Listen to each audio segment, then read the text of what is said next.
We be live. Hello. Hello. You should do the thing you do. Hello. Hello. Guys, we're here to discuss the news again, like we do every week. Me and Susanna. We cover news about religion from an atheist perspective, not the atheist perspective, an atheist perspective, which is ours, right? And we cover news about religion from all around the world, from many different countries, and our audience are also from many different countries. So it's a global show for a global audience, and it is the most global atheist channel ever. I challenge you to find a more global one. And that is because we have a philosophy here. Our philosophy is that we are fighting against a global threat, which is religion, conservatism, superstition, and all that. Dogma. And dogma, yes. And the costs associated with this threat is huge, and it's global, and it's cross-border. So to fight against it, we also have to be united across borders, and we have to be global. We cannot fight the threat of dogma and superstition and conservatism one country at a time. We have to find each other, we have to work with each other, and we have to confront this together as atheists and secular activists around the world. So our news is an excuse to show how global this is, and also for people in our audience to find each other that way, which I want to invite, by the way, people. So this news is like an excuse for all of you to find each other. We need to start promoting our Discord server more often. Our Discord server, the link is in the description. So as you guys come here and discover us through this news segments, I want you guys to go and start getting our Discord server more active. And once it gets active, I will show up there more often. But it's your job to go there right now and make it more active. Once I notice the activity there is like high, I will also participate. Okay? Because again, we need to build global. Atheist Republic has done a very good job at building local communities in the past decade. Now we need to make a global community, and I think a Discord server is a really good platform for that. Well, So we go make it active. we do have a really big global community. Let's give ourselves some credit. We have one of the largest international atheist closed groups on Facebook, on the platform, right? But Facebook is a dying platform, and that's not where the action is. So we want to grow otherwise. Yes, exactly. But yeah, everyone, speaking of us being international, make sure to let us know where you are watching from in the live chat, of course, if it's safe for you. And so we can demonstrate, we can prove to all the haters exactly how global our audience and community is. Yes, Numan is saying hello from India. Welcome, welcome. And while people are dropping, where they're watching from, we have someone else from Pakistan. And Darko is saying, what is this Facebook? Quick Malaysia. shout out. Oh, Malaysia, nice. Lucifer Christ is also saying, nice haircut, Armin. By the way, you do have a nice haircut. I would like to also give you that compliment. Let's just all show Armin some love. You might saying is tomorrow is my birthday. Oh my god! Happy birthday! Okay. Zaid is watching from Jordan. Yalla Habibi, let's go. Erkin from Turkey. Oh, nice. And I think we're starting off the show with a really positive note. You want to know why? Because Pakistani Defense Force has issued us an apology. And all I will say is like, hey, PDF, as we call you for short, thank you for the apology. I accept your apology, okay?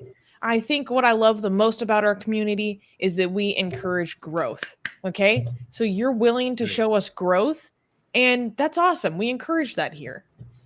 We all have flaws. That's okay. We're all constantly working to be a better person.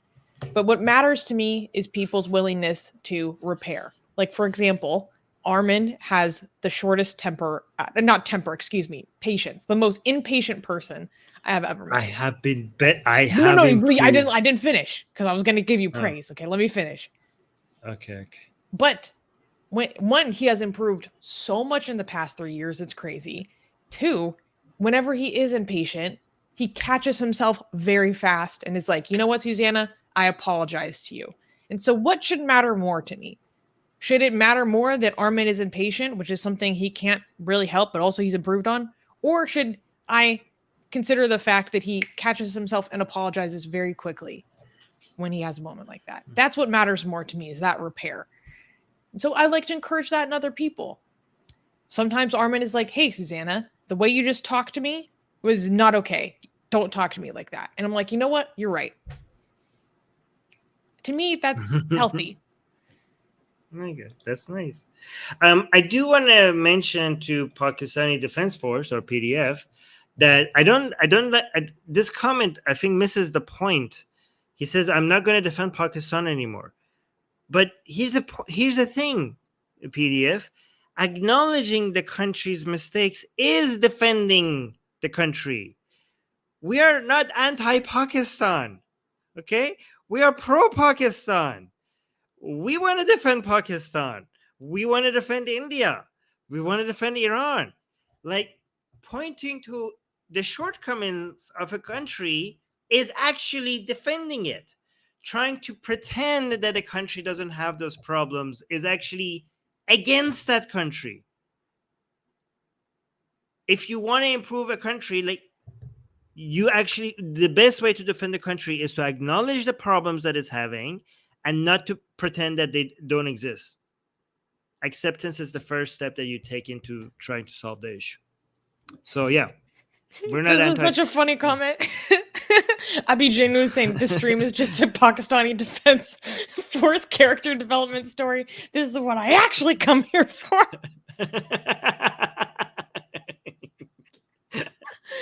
Exactly. Oh, and Hindu Historian is here. Hello, my friend. How are you? Okay. So, all that being said, we're actually talking about Pakistan right at the beginning of this news. So, actually, it's very relevant. Shall we get into it today? What countries are we covering today other than Pakistan? Pakistan, we have a lot of very important news from the US, Nigeria, Bangladesh, India, Indonesia, and Germany. Ooh, the story from Germany is juicy. Guys, you have to stay to the end because we're going to talk about some Iranian espionage. Okay, sorry. Okay.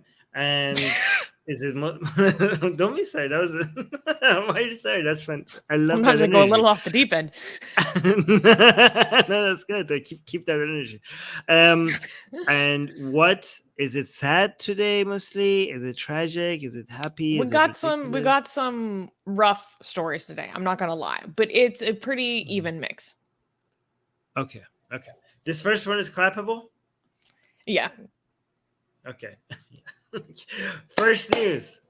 Quran Sanctity Day. The Pakistani government's bizarre fight against desecration. Despite deep concerns over freedom of speech and expression, the Pakistani government, led by Prime Minister Shahbaz Sharif, has declared July 7th as Quran Sanctity Day in response to a controversial incident in Sweden where an Iraqi refugee reportedly desecrated a Quran. This act, which occurred in Stockholm, has been characterized by some as an exercise in free expression, while others perceive it as a deeply offensive act of sacrilege. Nationwide rallies were held on this day to protest against the event, calling upon all citizens and political entities to exhibit unity against such disrespectful actions. Simultaneously, the Pakistani parliament voiced its dismay and aims to pass a resolution denouncing the Quran burning. Internationally, the Pakistani ambassador in Geneva, in coordination with the Organization of Islamic Cooperation, or OIC, successfully initiated an urgent discussion at the UN Human Rights Council about the alarming rise of religious hatred as exemplified by the Quran desecration. The OIC emphasizes freedom of speech but seeks preventative action. against such disrespectful acts and the creation of legal deterrence. Well, the reactions reflect the profound significance of the Quran and the Islamic faith. They also underscore an ongoing global tension between the rights of freedom of expression and the respect of religious sensitivities. The Council of what rights exactly? Again, so as part of No, yeah, but the Council of, what was that thing? Rights? the Organization of Islamic Cooperation. No. When they went to the UN, who The did they complain to? the UN human rights. Human rights. Yeah, council. Right? Yeah. Human rights. Okay, it's not the Council of Religion rights, because religions don't have any rights. Is it the Council of Books rights? Like, do the books, papers rights? Is Yeah. it? It's Yeah. humans' rights. So, Yeah. what laws do these mofos want the Council of Human Rights to come up with that will prevent people from burning papers? I don't understand. What human is being protected here exactly? It's the human rights. Yeah. I'm assuming that they're going to be talking about offense and the hurt. You know, I mean, Armin, I don't have religious sentiments, so my religious sentiments can't get hurt. But if our experiences with some legal issues in India is any indication, apparently there are more than enough religious sentiments around the world that can be very deeply hurt. Well, I mean, but this, I think I don't. Here's the thing: I might be a human, but I don't have that thing in my body. I don't have that thing that you can hurt within my body. So it's not. I don't have that human right.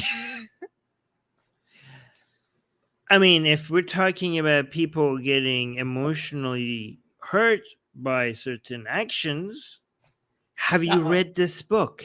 Have you read the Quran? Okay, because if you want to play this game, then we should be allowed to play the same game. It's only fair. If burning the Quran is bad because it hurts your feelings and you want to ban it, then guess what? The Quran hurts my feelings. I've read it. It's not very nice, especially about people like me. Okay? It has many verses. Oh, look, as soon as this book is so obsessed with unbelievers, which is kafirun, which I just like randomly right now. You guys saw, right? I just randomly opened and I just glanced at the page and I saw me being mentioned. Look at this. Kafirun, can you see? That's me. Zoom. Oh, here. Yeah. See? Yeah. I just like it. This is how obsessed this book is about demonizing unbelievers. I just randomly opened it and I glanced at the page and I saw myself and you and the rest of the people in the live chat being mentioned. This book is obsessed with talking about how evil we are. I feel famous. So talk about like being offensive to a group of people. Okay, well, Council of Human Rights of UN, if you want to introduce any standards banning any hurt feelings, then this entire book needs to be banned. This book needs to be banned, and also the Bible, and the Torah, and the Gita, and also the Vedas, and all of them. Yeah, I don't know. Like, do we really want to get this party started? Let's get this party started. Yeah, because you guys will not survive. None of your texts will survive. Yeah. So, when we first wrote this news for our website, that was just when the Quran Sanctity Day was announced, and then since then, the first annual Quran Sanctity Day actually was, held, and there were huge rallies across Pakistan. I went to go look for some photos, but in my opinion, they're like not that interesting. I mean, it's just like another crowd of people yelling over the Quran. We've seen it a million times. But they did have a lot of signs saying that they were going to boycott Sweden. They did have a lot of signs saying that Quran desecration equals terrorism, which was a new one for me. And also, I low-key felt like that was incredibly disrespectful considering like recently Pakistan had one of their worst terrorist attacks in like 10 years. Remember when the Taliban took out that police force in a mosque? In a That's a good mosque point. in the police station, it killed like over 100 people in Peshawar, I think. I'm like, Yeah. can you really tell me that taking my own property and ripping a page out of it is the same thing as what these Muslims did to these other Muslims in a mosque, in a holy site? You're I mean, if you're uncomfortable calling out the actions of other Muslims, how about to this extent, okay? Because I know they called it out, to be fair, okay, but to not as strongly as this, right? What about China? What about China's actions against like 1 million? We have never had concentration camps this big for a while. Pakistan, how strong is the stance of Pakistan against the Chinese human rights violations against Muslims? Not only they don't stand against it, they like openly say that it's because of money. They openly say that it's because of money. They're like, well, they're nice to us. We can't rough. say anything. See, this is the reason why they can do this to Europe, but they can't do this to China. Okay, because Pakistan makes a lot of money from Europe as well. But they know that when they go to Europe and be like, yeah, you can't burn our Quran, Europe is going to be like, okay, we'll take a look at it. But if they go to China, I'm like, hey, can you please not put 1 million Muslims in concentration camps just because they happen to be Muslim? China, and grow like, beards. What did you say? I might China throw you in the camp. And they're like, never mind. Yeah. Like, never mind. Carry on. Carry on. We'll go defend pieces of paper instead of actual Muslim lives. Because because it's easier to talk tough to European countries which have standards. Okay, so they actually listen to our, like, they're pussies. So it's easier for us to bully them around when it comes to. But you guys, you go ahead and violate human rights, and we can't say anything to you. Yeah. Wait, Armin, pull up the article. Wait, no, I have it right here. Because can you scroll down? D provided some pretty good comments. Our lovely editor D Boudreau here in the live chat also. So here was someone reacting to it on Twitter saying #Pakistan is a weird country where Islamic jihadis like bin Laden commands even more respect than the Nobel Prize winner scientist Abdus Salam, because he was Ahmadi, not a non-Muslim according to the Pakistani constitution. I often say Pakistan is not a country, it is an ideology that is now destroying the world. Well, I wouldn't agree with that second statement. No, Pakistan is a country, okay? Yeah. But is being destroyed by Islamic ideology. Yeah. Yes. Okay, and then there was another one further down that so there was this guy on Twitter, Imtiaz Mahmoud. Yeah, he's an ex-Muslim, I think. And he was talking about the announcement of the Quran Sanctity Day. And then he gave his own commentary saying, of course, $3 billion emergency arraignment loan has been announced by the Kafir IMF. It's time to celebrate. And someone else is replying that Kafir's money is what's actually keeping Pakistan afloat. And then Kafir means unbelievers, for people who might not know. The infidels. And further down there was one. Yeah, someone else responded to him saying, "Hey, apostate, happy Quran sanctity. Happy sanctity of Quran Day every day. If you hate Pakistan, great. Hate all Islam, great. Stay a hater. Keep your circulation going as diseased. You'll beg for death, but it won't come. The pain of suffering will not erode your sin. Repent now or pay consequences." So this is just a loving message sent to an ex-Muslim. Just a normal. That level of hate doesn't go with the profile picture that he has chosen, which is just a little smiley face for those listening. That's asking for a hug too. Like, look at it. Yeah. It doesn't make sense. Okay, what about this one? Yes, okay, this is the one that I wanted to highlight the most. Someone else responded to him saying, fundamentalism and India bashing is the only refuge for Pakistani politicians facing resource crunches, resulting in agitating public demanding basic amenities. And that's so true. And I think it's interesting how apparent that is, how transparent it is just to everyone that Pakistani politicians, the establishment, like on its face, just boldly uses Islam because they have nothing else to offer the population. Yeah. Yeah. And the population, like Pakistan is one of those countries that a major part of the population is the problem. Not majority, but a major part of the What do you mean by population that? is the problem. I mean, like the growth of radicalism. Like right now, Mhm. for example, to get elected, the more Islamic you are, the more extreme you are. Like you can see how politicians compete with each other to mention how Muhammad is the last prophet, last, like Khatam al-Anbiya, as a way to compete with each other against the Ahmadis. Basically, Yeah. one way to get elected is to show how anti-Ahmadi you are. So, imagine if you were like in a country that you had to get elected, you had to show how anti-Jewish you are, right? To increase your the chances of being elected, right? And that's Mhm. like how it is in Pakistan. Like the sensitivity.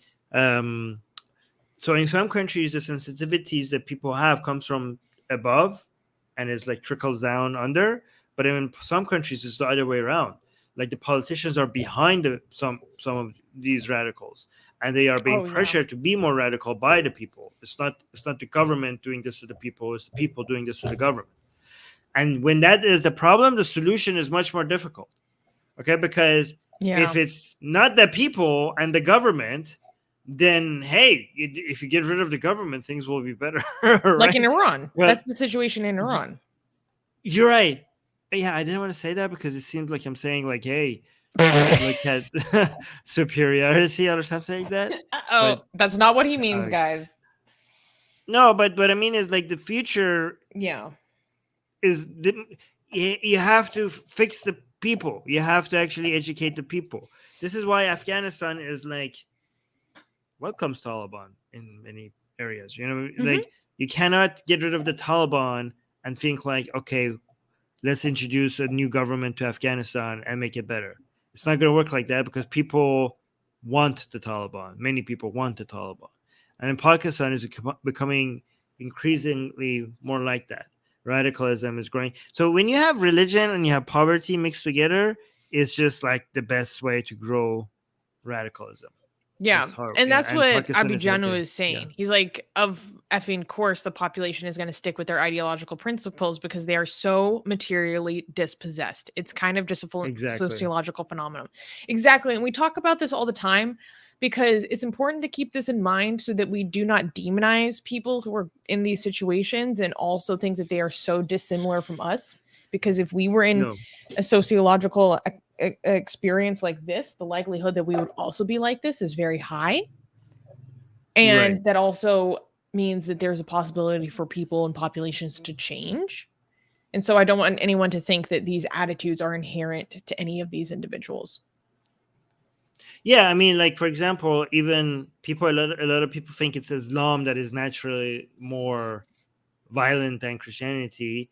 I think it's more about religion mixed with poverty. Like if you look at um, during the golden ages in the Middle East and North Africa, um, they were more civil than Europe because Europe was economically behind. So it was. I'm not saying religion doesn't have a role. Religion plays a major role, but it's a mix of religion and less economic prosperity together that just breeds radicalism.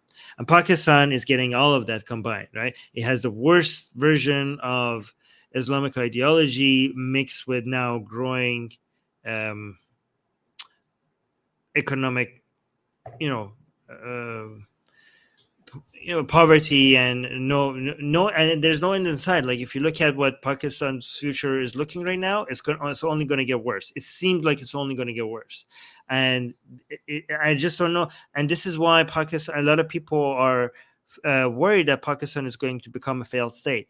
This is not an exaggeration. It is looking like it might become a failed state, which I hope that doesn't happen, because that's dangerous for the whole world. And again, these are look at the way that these people are trying to solve this.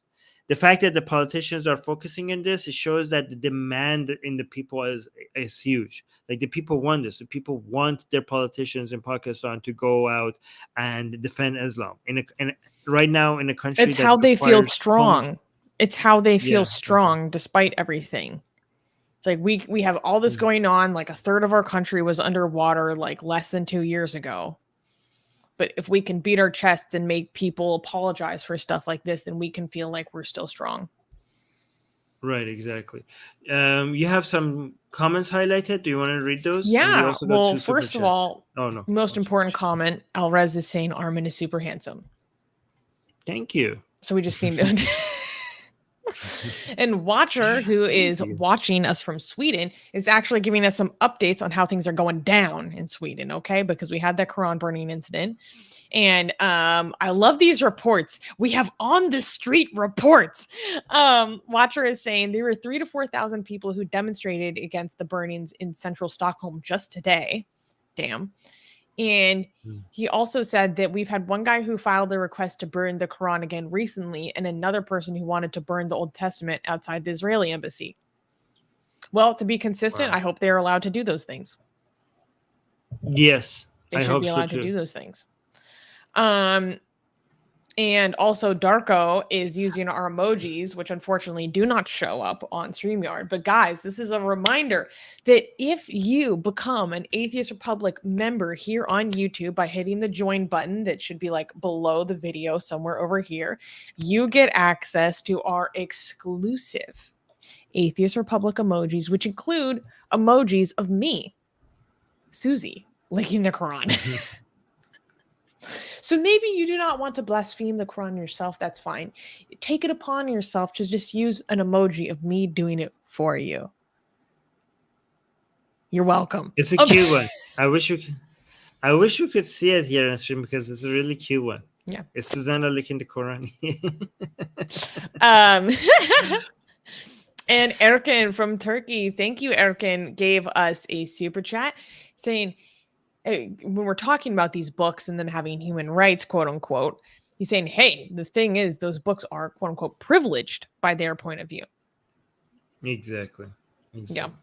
I would really wish people were doing this in other European countries, because I think Sweden is taking too much of the heat right now. And I think, like, where are the people in other European countries? Because I want these other Islamic countries who are threatening Sweden to realize that if they want to do that, they have to do that with other European countries as well. They did that with France a few years ago.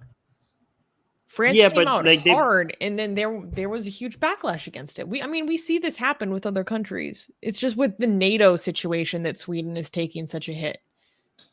Yeah, but people need to distract the situation away from Sweden, because and share the heat across Europe, I think. So because Sweden needs some support right now. Yeah, Watcher is also saying, and some 53% of Swedes want Quran burnings to be banned at this point. 53%. Damn. Wow. I mean, I bet a lot of that, I mean, I don't know, this is speculation, but I bet a lot of that is people just tired of the drama.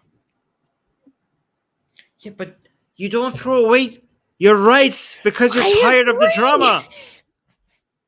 Like, oh, I'm so tired of the drama. Let's give away our rights. Oh my God. Maybe they want the protection of NATO. Again, the I know. Same old tradition trade-off between security and liberté. Sécurité, liberté. Yeah. Is this how we speak French?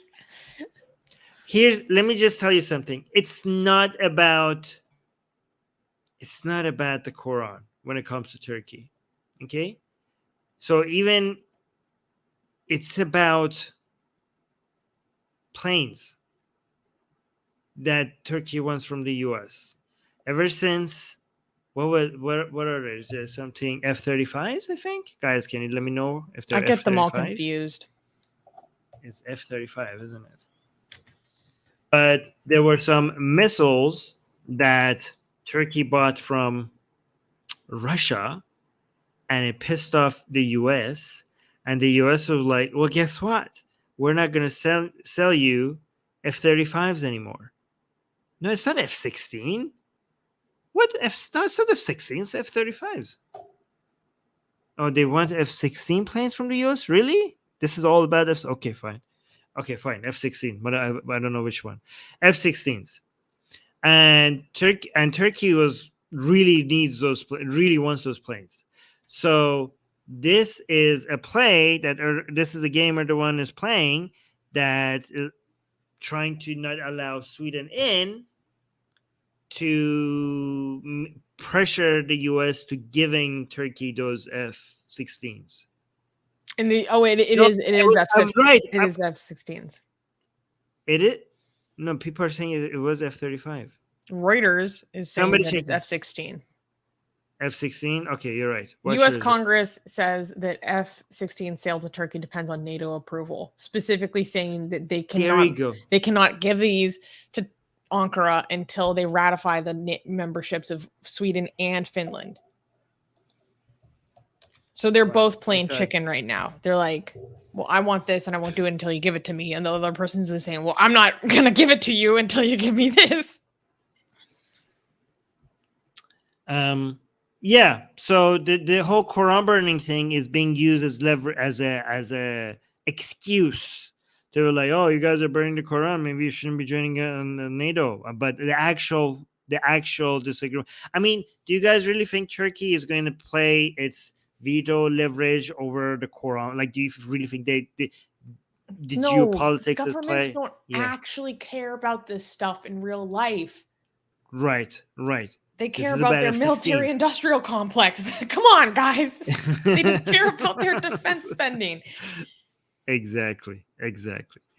So if you think that in Sweden, if you actually think that, oh, let's give away our rights so we could have security that comes from NATO membership, just realize that you are going to be selling your rights, and it's not going to even be for the security that you think it is. This game is about a completely different thing, which goes back to the quote by Benjamin Franklin that says, those people who sell away their rights, I mean, this is not an exact quote, go look up the exact quote, for security, they deserve neither their freedom or their security, their rights or their security.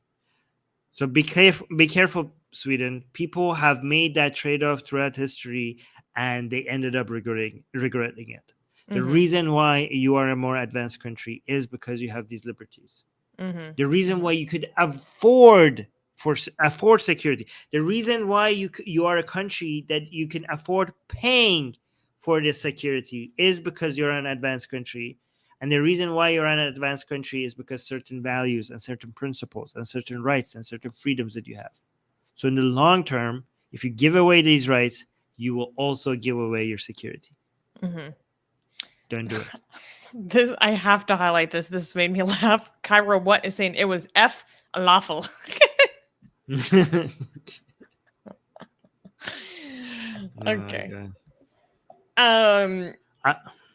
Go ahead. F-16s are old.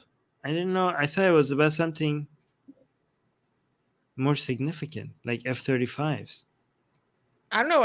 From Reuters, as of February. Yeah, I know. Last February, it says F-16. F-16, like Turkey is desperate for F-16s? Pathetic. F-16s? Okay. Oh. I mean, to be fair, F-35s, you're right, actually. F-35s is, I don't think Turkey can afford F-35s. I don't think even the U.S. can afford F-35s. It's like, those things are expensive. Do you know how much each one costs? I don't even want to know. Because you know why? No matter what Each it costs, that's the reason why I don't have free healthcare. Man, Armin Rivka used to send each me the one funniest... each 30 F-35 costs 75 million. Each one, like one of them. Yeah, this is why I don't have free healthcare. Yeah. Hey, Canada, rest of the world, you're welcome. I'm taking it on the chin for you guys as an American taxpayer. And I would some goddamn appreciation. I'm kidding. All right. Okay, let's move to the next. Oh, yeah, you're right. Mustafa is saying wanting an F-16 is like wanting an iPhone 2. Yeah, exactly. Like F-16s were like introduced in 1978. That's not real. Is that real? Yeah. And F-35s were introduced in 2015. Oh my God, you're right. So Armin, Turkey is doing all of this. The Islamic Republic of Iran is younger than the first flight of an F-16. Yeah. God damn. Turkey is like, we want him so bad. But yeah, I don't think United States gives F-35s to any country. I don't know. They're so, yeah. Anyways, can we clap for the next news? Yeah, this is just juicy drama. Juicy drama? Okay, I'm here for it. Next news. Nun sexting escándalo. Accused nun... Excuse me. I got too excited by speaking Spanish. Let me start again. Okay.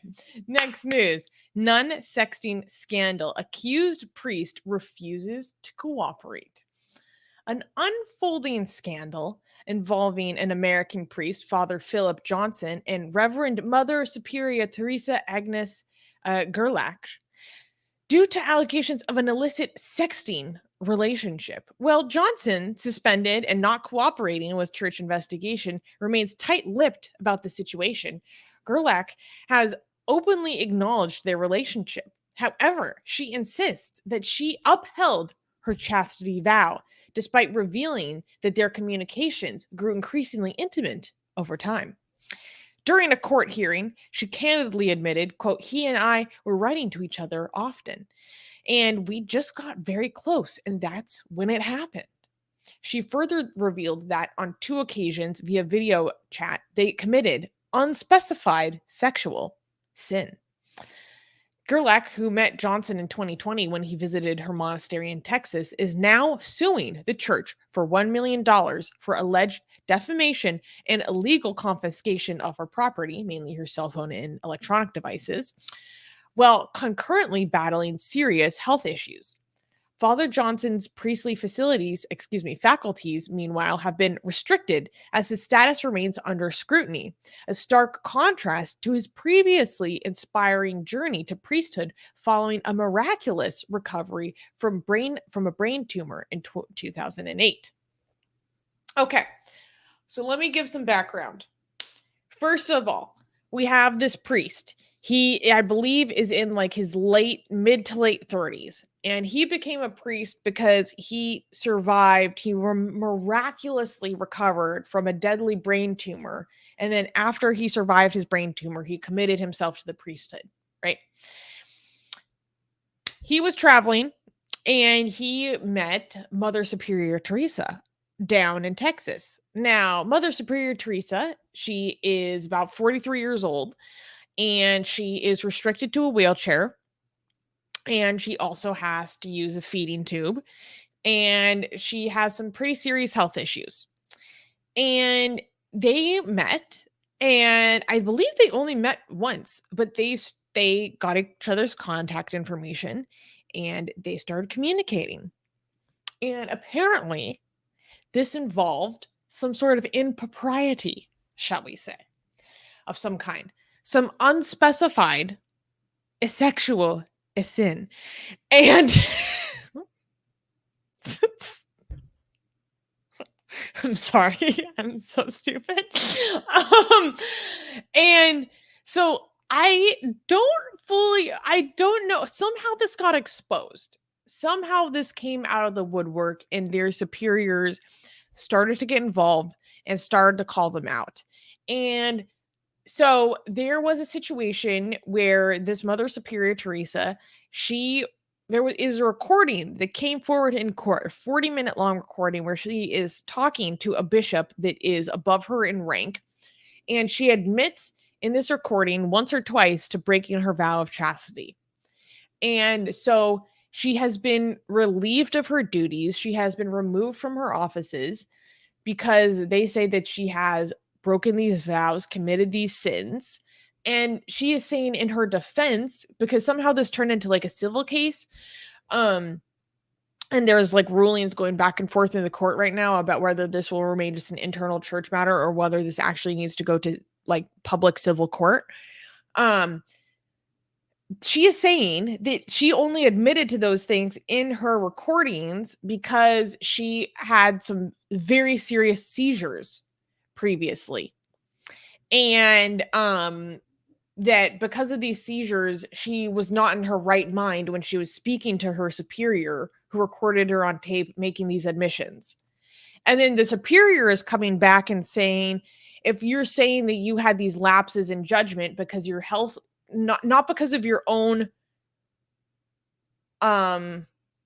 ill judgment, but you did this because you were so messed up from your own health issues that you didn't know right from wrong or were less able to make these accurate judgments in compliance and in fidelity with your vows, then that itself is a reason why we should remove you. If your health is that bad that you make these mistakes, and then you're going to say that you attribute your health issues as to why you made these mistakes, then you should be removed from your duties because clearly you're not competent. And so now they're like going back and forth, and now she wants to sue the church for defaming her character and all this stuff. But Armin, what do you think about this escándalo going down in Texas? I think if they did the same thing with children, then they would have been kept in the church. I think that was their mistake, that they were doing this with. I think the church would have been defending them and making sure that they keep their jobs. If And this keep it a secret was and keep it out of the public eye. Yeah, I think that's where I think the mistake that they made is that they did it with consenting adults. I think that was the problem. No. Yeah. Yeah. Here's the thing. I wish I could say that you were like wrong. Right. But the church actually would go out of their way to cover this up if it was anything else. God damn. These comments have me dying. None on the run. Wait, no, she can't. Just let them have some fun. Wait, there was another one from Zaid that made me laugh. He just said, let them cook. Wait, I don't get this one. Meaning, let them cook is a way of saying like let them go on. They're fine. Like when if your friend is like dancing or something and they're just like killing the dancing, you're like, yeah, like let her cook, let her go. Oh my, Lucifer Christ is saying she had a nasty habit. Okay. I'm loving the puns, guys. Yeah, no, there were so many people. Actually, no, Armin, please scroll down because D included some good comments. Yeah. This is them? This is him? No, that was the bishop that fired her. Oh, okay. Yeah, but someone replied on Twitter saying, at least they're both adults. Yeah, exactly. Oh no! Does she have an OnlyFans? Oh my god! Oh no! Here's the thing, though. Imagine having to defend yourself against this, something that would like imagine how difficult must be to live. Like you are just that this is seen as something shameful and disgusting and dark that you have to defend yourself against, rather than just something that the adults do, consenting adults do. Like imagine this. I mean, I can't imagine as a Catholic the amount of shame and disgust that she has to deal with right now. That all of I this is can. public in the open. You can I imagine can. that. but I mean, like I imagine for a Catholic, she must be going through her own personal hell right now. That this is being discussed publicly. Like she's Catholic, she must be. This must be pure suffering. I mean, Yo, I feel actually really bad for her. I genuinely feel really bad for her. I would be devastated. I would be yeah, beyond devastated. If I deal with a level yeah, of devastation just like talking about the fact that I have sexual desire and I'm like a normal person that hasn't committed myself to religious life and seclusion, like I can't imagine what she's going through. Like the level of shame would be horrific. I think it would. I think I'm guessing she would prefer physical pain over what this is Easily. what's going right now. Oh, well, also she's Catholic, so definitely yes. Yes. Yeah, yeah. Okay. Oh, look at this. Read this comment. Yeah, someone's saying, way to go, guys. Nuns and priests are human too, you know? Like, it's true. Like, they still have these desires. They should. It's okay. But this ideology makes it not okay. It makes it inhuman to them. Exactly. I feel bad, you know? You know, I can make you feel better about this, okay? These are the same people responsible for making other people feel shame and disgusted about their own bodies and sexual desires. Does that make it better or no? Well, one, we don't know no, who they are because as individuals, so maybe Right. not. But maybe not. I even tried. so, I don't. It makes me sad. But speaking of, you know what's so funny? I literally have this book right here called "The Catholic Church and the Sex Problem," and wow. this What's is the written problem? in the 1930s, I think. No. This is written like in like 1949, and this was written by an Wow. ex-priest who became an atheist, and then he became a public speaker that would go around the country like promoting atheism. Oh wow. Yeah, in the early 20th century. How cool is that? That's pretty cool. That's He pretty wrote that when he early. was like in his 80s. It's very small too. Looks like a 5-minute read. It says, yeah, extremely revealing pamphlet by ex-priest Joseph McCabe clearly explains the sickness and pervasive perversion of the Catholic Church's teachings, practices, and history regarding human sexuality. I was in a bookshop with a friend and I just pulled this out and I was just like flipping around and this is the first thing I pulled and I was like, well, I have to buy this now. Anyways.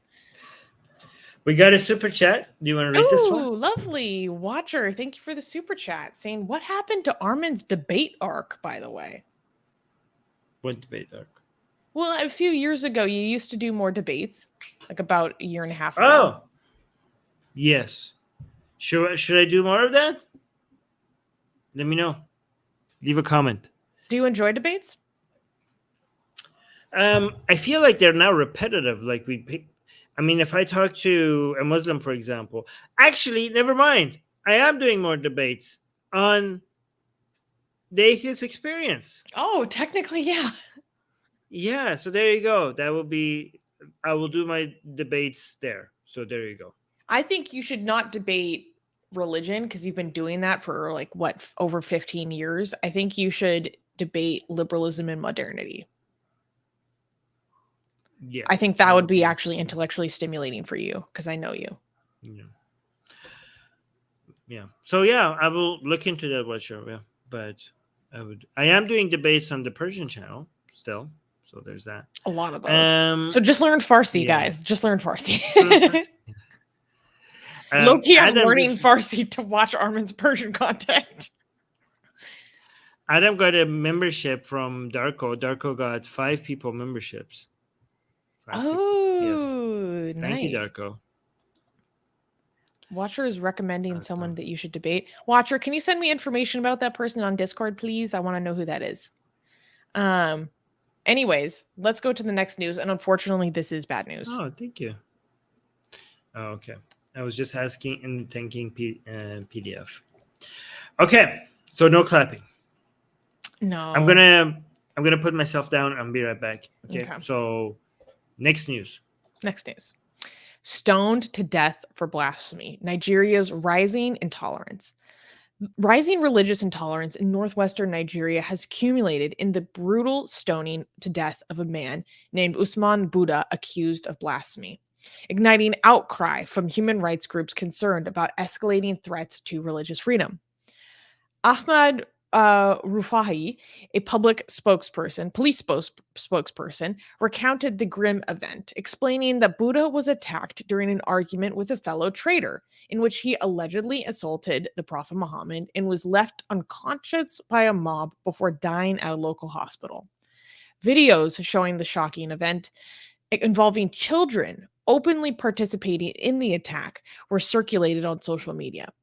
So Sokoto State's Governor Ahmed Aliyu stressed the individuals should not enact vigilante justice, but also emphasized his government's intent to quote unquote deal decisively with anyone guilty of blasphemy.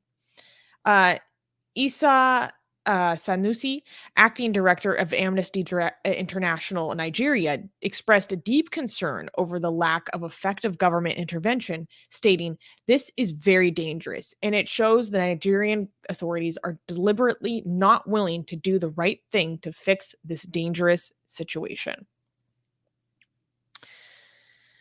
So, yeah, this is horrible. We have a situation. So I'll give more background. Based on what we know that there was this man and he was a traitor and he was having an argument with another traitor, and this other traitor accused him of insulting the Prophet Muhammad. And this resulted in just a mob coming to attack him and just stoning him just straight up in public, like in the middle of the street. And Armin, we do have videos of it happening in this article. So do not play what's on Twitter. Do not play what is on Twitter. I watched it, and in the videos, he is still alive because it's crazy. Like watching a stoning is so crazy. He's like fallen onto the ground. This one. And there are people. I saw this one. This is the one the kids pick. The kids participate. The kids are stoning him.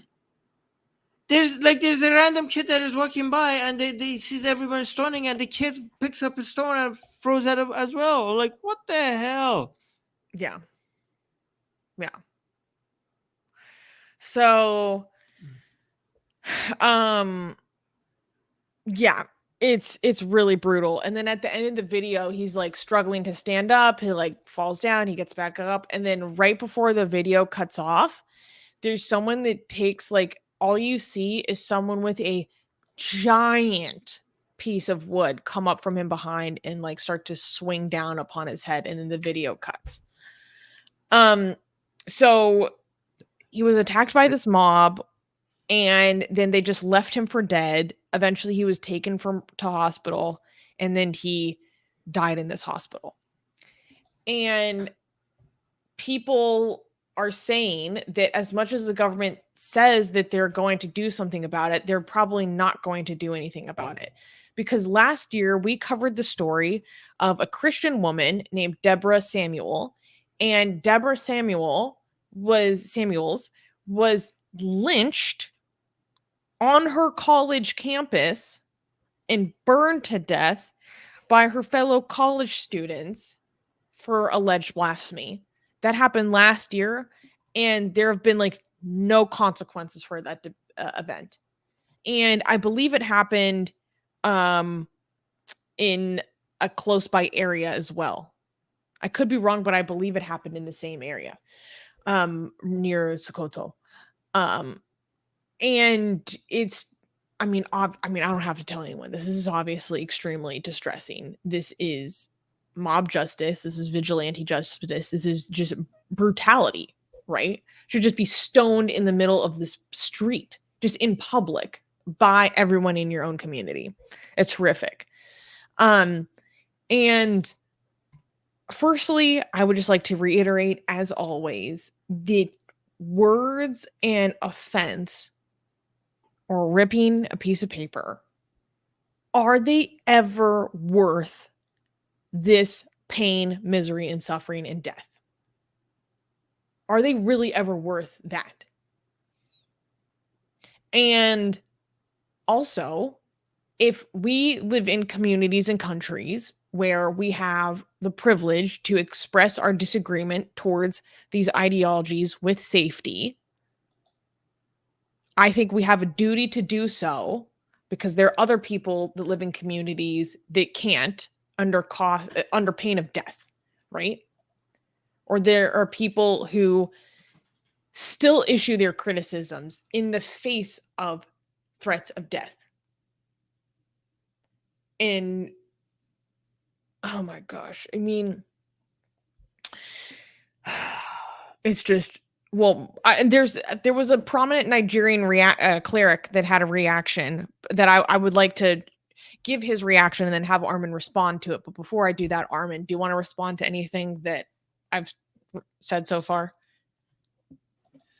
I do want to read some of the comments that Dee included.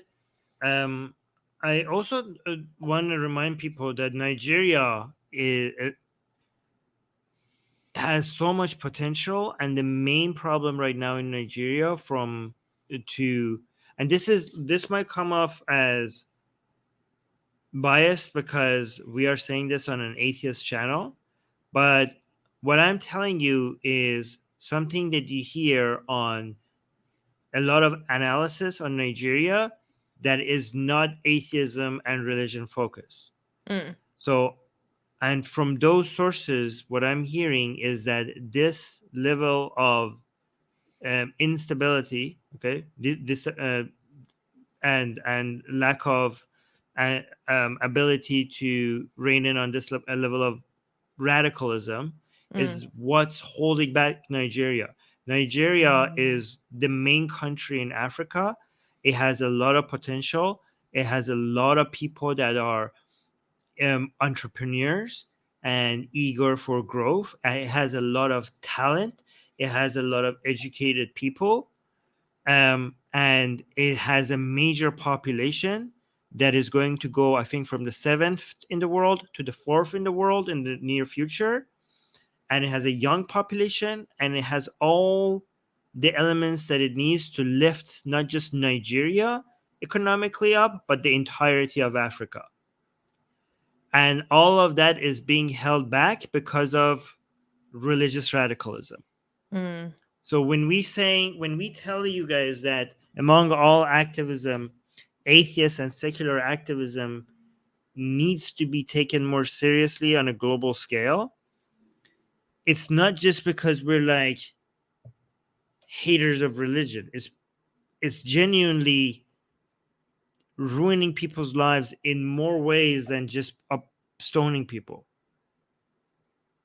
So I just want you guys to understand how important this movement is and how low of an attention it's getting.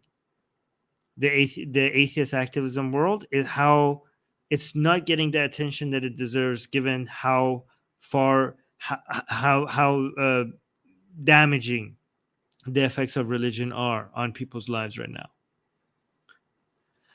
Another thing I wanted to point out is one thing when you were talking about these people are traitors and they had some issues with each other. It seems like, I don't know, but how easy it is in Pakistan or in Nigeria to get out of an economic difficulty with somebody or settle a disagreement by just accusing the other person of blasphemy. if I was, for example, I don't know, in Pakistan or in Bangladesh or in Nigeria, if I owed, for example, somebody a lot of money, I bet you it would cross my mind to just accuse them of blasphemy. Oh my God, Given how, especially if they're part of a religious minority, yes, it would be such an easy way to get out of any debt you owe that person. yes. And given how quick the mob is to just hear the accusation and go with it. And we have seen that many times that's all they needed, a rumor. Like they didn't need actually to see that happened. A rumor was enough to get the mob And the started. mob will create their own narrative. They don't need to know the facts. Yeah.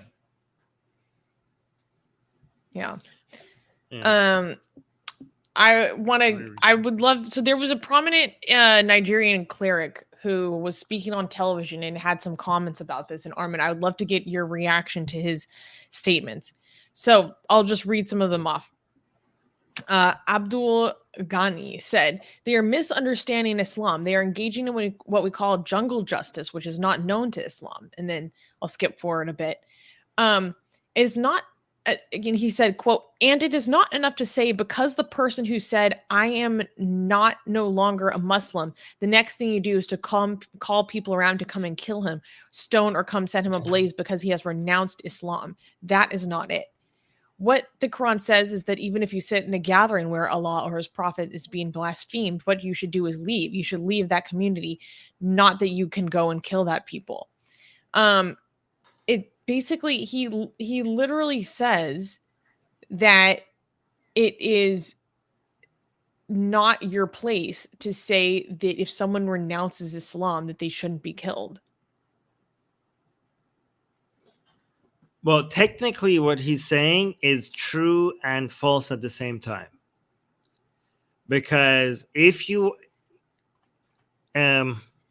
somebody is like doing saying blasphemous stuff, I can find you Quranic verses that tells you to just move away from their presence. Okay.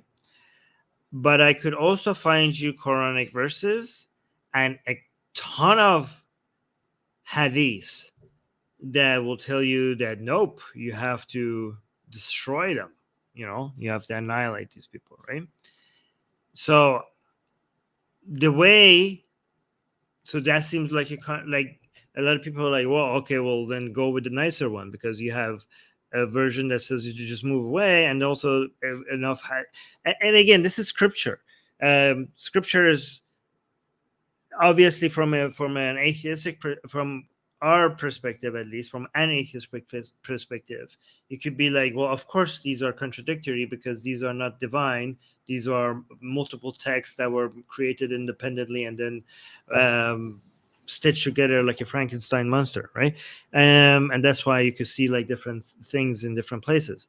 But the way a lot of Islamic scholars interpret this is like, well, when you don't have the power, you move away, but once you have the control, then you crush them, right? Well, they could even say that, even in that context, there's a judicial process and there's rulings, and it's not just a mob going after you. Well, and they have the chance to repent. Yeah. So again, there's different views on this, but some of the official viewings and mainstream scholarship that is done on this is that so if you don't have the power, then you move away. If you have the power and the government, then you need like a proper court. You can't just do vigilante justice, and there will be a shura, there will be hearings, and then they will execute the guy. But then there's another view is like, if you know that the government is not going to do its job and you have the power, then there are enough scripture to say that you should do it yourself. Again, and that's literally what we see in Pakistan. Yeah. So again, it depends. I mean, it's scripture. I could get whatever the hell I want from it if I needed to. That's the problem with scripture. You have excuses when you don't have the upper hand. You could act like you are lovey-dovey nice and do interpretation of the verses in the way you want. And then when you do have the upper hand, all of a sudden all those other hadiths and all those other Quranic verses, which you said meant something before, now means something else. And that's the problem with religion, because it's flexible like that. But yeah, so there's that. Asian American gave us a super chat, and he said Nice. really said meme lives matter more than human lives. It's true. Guys, when you see situations like this, just think of religion as a meme. That's really what it is. Yeah. Exactly. And it matters more than things that can actually feel pain and suffering and misery, like humans and animals. I just like this. Peter Biggerson is saying, thank you, Armin. I really love your perspective here. Oh, thank you. I appreciate that, Peter. Drewzilla is reminding everyone to hit that like button. If you're here, you're hanging out with us, you're having a good time, please hit that like button. It's a great way to support this channel. And also, guys, make sure to subscribe, because we are approaching 40K. And I really want us to hit 40K. That's a big goal. That's a big goal. So, guys, please subscribe, join our community, stay around for a while, and join the global secular movement. And Watcher gave us another super chat. Thank you. Saying, I sent Bernardo's contact info and 2 extra suggestions. I'll have my popcorn ready if anything happens, and the debates would not be about religion. Interesting. Very, very interesting. Okay. So thank you, Watcher. I'll make sure to check my Discord DMs. Cool. So let's go to the next story. Clappable? There was property damage, but no one died. There's a lot of blasphemy news. There's a lot of blasphemy news this week. So before we start the next news, we're gonna have a problem, Susie. I need to discuss this with you and the audience to figure out how we're gonna handle this. I suspect that if we continue doing this, if we keep going through this in this direction, we are going to have a lot more incidents like this. And headed in what direction? Who? You need to be more specific. So globally, we might get to a position where half of our news every week is going to be people being murdered over stuff like this. Over blasphemy. I don't know if we're going to go there. I hope not. But what do we do? Are we going to just 5 of our 10 news to be like, here's another person, here's another person? I don't know. We have to make that decision. We have to think about how we're going to do this going forward. But yeah. Yeah. But it's important to cover all of them. But I'm just saying that, is this going to be, I don't know. Again, the main countries are Pakistan right now, Nigeria, where else? India, Bangladesh sometimes. India. For blasphemy incidents. Yeah. Well, yeah, 100%. Pakistan, Nigeria, Bangladesh. Sometimes we get a few blasphemy things out of Iran every now and then. People responding to blasphemy and desecration in Europe. Yeah. India. Yeah. All right, we'll see. Anyway, just something to think about. So this is clappable, you said, right? In comparison, yeah. Okay. Next news. Mob justice unleashed. Bangladesh in turmoil over quote-unquote blasphemous post. In the wake of an allegedly blasphemous post that defamed the Prophet Muhammad, Bangladesh saw widespread upheaval. The ensuing violence in early June in the country's capital of Dhaka resulted in the arrest of, this is crazy, 2,500 individuals and substantial property damage. Accused of authoring the inflammatory post, Mohammed Sohail insists his account was hacked. Despite his claims, the police assert that there is compelling evidence linking him to the incident. Sohail has been accused in the case. There's evidence indicating his involvement in insulting the Prophet, said Muhammad Abdul Batin, the officer in charge of the Kafrul police station. As police intervened to protect Sohail from a lynch mob, violence escalated, leading to injuries among 12 officers and considerable destruction of public property. The incident underscores a rising trend of blasphemy related violence in Bangladesh, where 91% of its 169 million citizens are Muslim. So, this incident actually happened in the beginning of June, but we didn't hear about it until recently. And when I saw the numbers on this event, I was like, holy cow. Um, we need to talk about this. So, yeah, apparently they arrested 2,500 people in relation to the violence that escalated because of one alleged Facebook post insulting the prophet. How many people were there that 2,500 of them were arrested? Right? I don't even know. But if they only caught and arrested 2,500, imagine how many more were involved. Over a post, this is what gets Bangladesh riled up. Yes. You could paralyze a country with a Facebook post. Well, okay, paralyze a country, I don't know. I mean, we're talking almost 200 million people. So, right. Okay, 2,500 is a drop in the bucket. I know, but if 2,500 people were arrested, like I'm imagining, I don't know how many people showed up. Like what percentage of the people that showed up they arrested?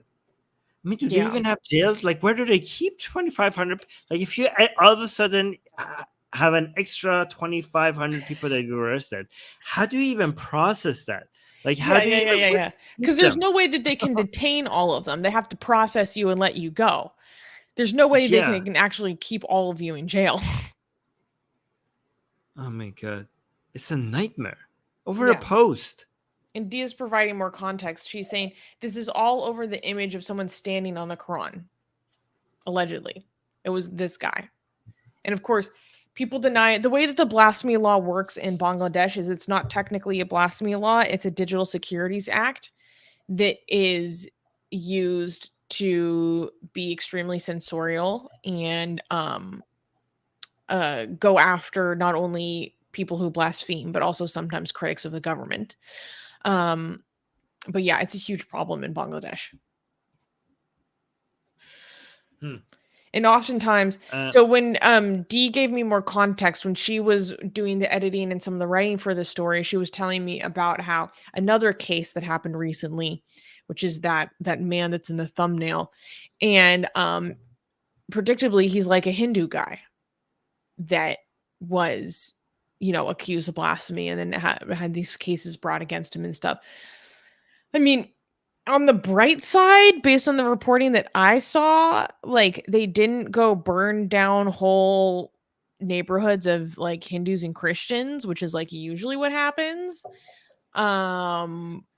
which is horrific.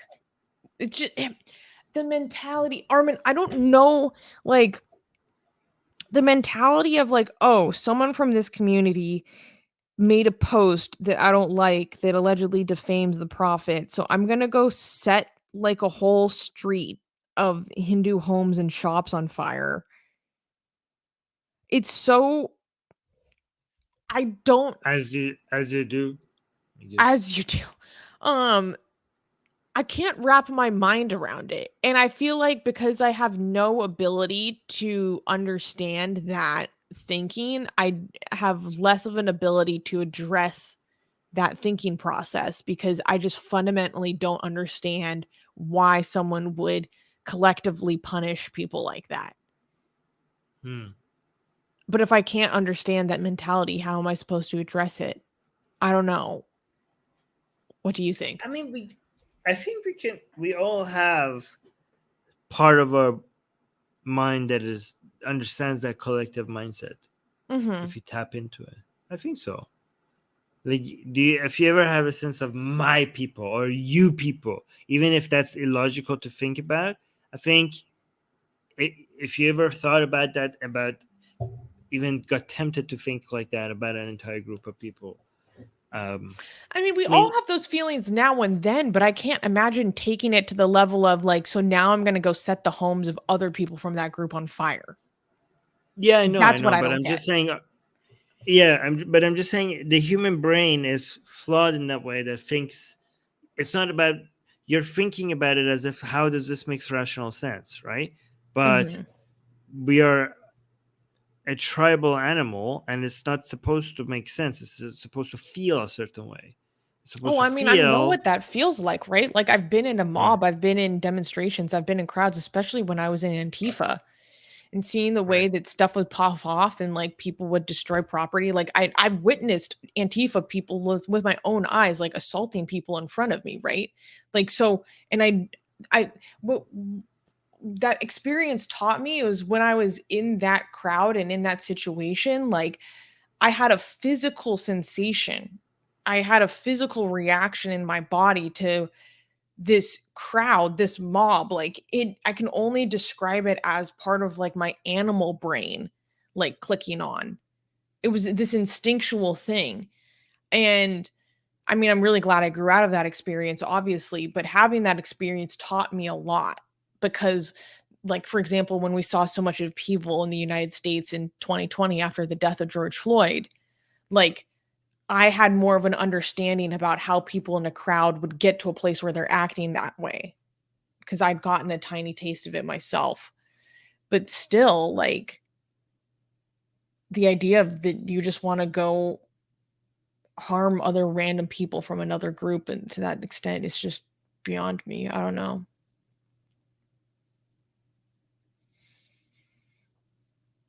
Oh, you're muted. yeah. I don't know. I just want to highlight this comment because it makes no sense. Sheikha is saying, I stopped taking this news seriously when I saw Hindu Post mentioning it. Really? So as long as Hindu Post mentions the story, you're not going to take it seriously anymore? It doesn't make sense. I think when anti-Muslim Hindu nationalists take advantage of the story to like spread hate against Muslims, that doesn't mean the story didn't happen or it's not important. You should still take it seriously. Anyways, can we clap for the next news? Oh no, this is actually like kind of our worst news this week. Oh crap! Holy crap! Okay, Yeah, yeah. this No, is crazy. next news. Okay, next news. 4-year-old child sacrificed in tantric rituals in India. In a horrifying incident from the Athmethi district in northern India, a 4-year-old boy named Satyendra was subjected to an alleged ritualistic murder, a stark demonstration of human sacrifice. This tragedy unfolded as Satyendra's stepmother, Renu uh, Prajapati, following the advice of a local occultist, participated in this heinous act, fueled by a desperate hope of conceiving her own child. Renu's desperation stemmed from ongoing health issues and a miscarriage since marrying the boy's father, Jitendra Prajapati, a year and a half prior. The occultist, Dayaram Yadav, manipulated Renu and her parents' despair, convincing them that the sacrifice of Satyendra was the necessary resolution to their predicament. The severity of this situation came to light after the boy's father lodged a missing persons complaint, only for the child's lifeless body, marred by ritualistic injuries, to be found floating in a nearby pond. The incident sparked widespread fear and outrage, leading to the immediate arrest of 4 people, including the stepmother and the occultist, and the intensifying concerns about the increasing incidence of ritualistic human sacrifice in India. So let me break down this story one more time. So there was this man, Jitendra, and he had a marriage, and he had a son from this marriage, and that was Satyendra. And then his first wife left him, and so he had this son, and he got remarried. He got remarried to a woman named Renu, and they'd been married for about a year and a half. And Renu had been having problems conceiving her own child, and she had had a miscarriage. And upon like, I believe it was maybe her parents or someone that put her in touch with this tantric and this occultist. And this tantric told her basically that the son from her husband's first marriage needed to basically be killed and sacrificed so that she could have her own child. And so that's what she did. And so she has been arrested. Her parents have been arrested. And so has the tantric for their involvement in the murder of this young boy. Is this happening more often, or am I imagining this? Because we're having tantric related human sacrifices in India more often than I remember. Is it like always there and we're just noticing it more often? Or I don't know. That's actually a very good question, because I question that as well. Is this just getting reported more? Are more people hearing about it? Or is this actually more common? I don't really have a way to establish which is more likely personally. But there have been more stories coming out about this than previously, more than I'm used to. Is this also to Kalima?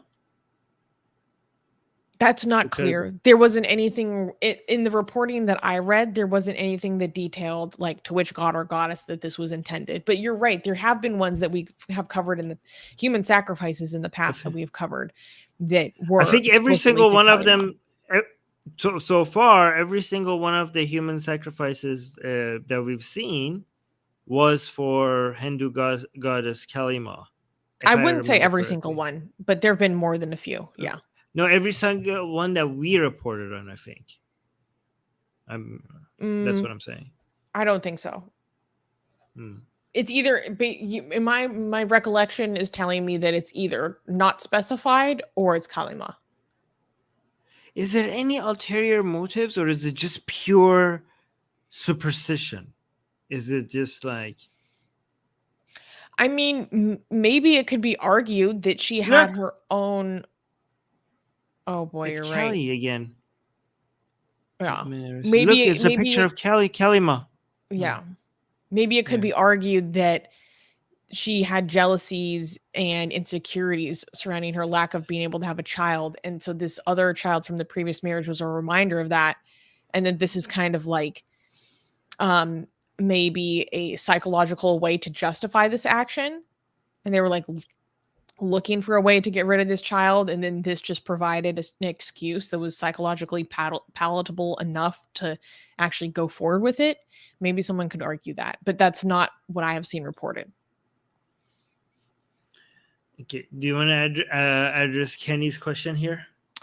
Kenny is saying, sorry for my ignorance, but what is a tantric? Is it part of Hinduism? So people in the live chat are welcome to correct me, because I don't know if I'll have a textbook definition, but my understanding of Tantra is that it is a form of magic within the broad umbrella of Hindu tradition. Because again, even having the word Hindu is like a Western construct, right?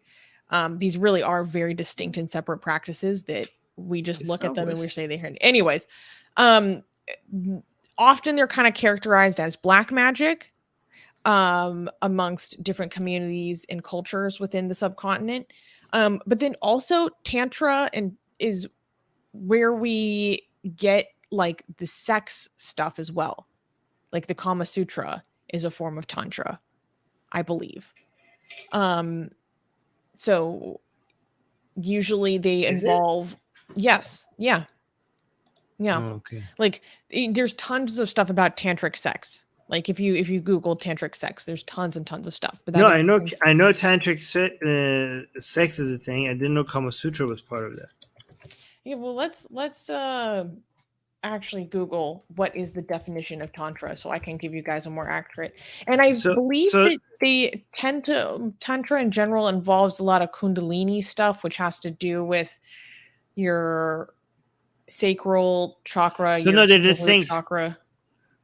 I asked ChatGPT. It says the Kama Sutra and Tantra are both ancient Indian texts that discuss various aspects of human sexuality, but they are distinct and separate works.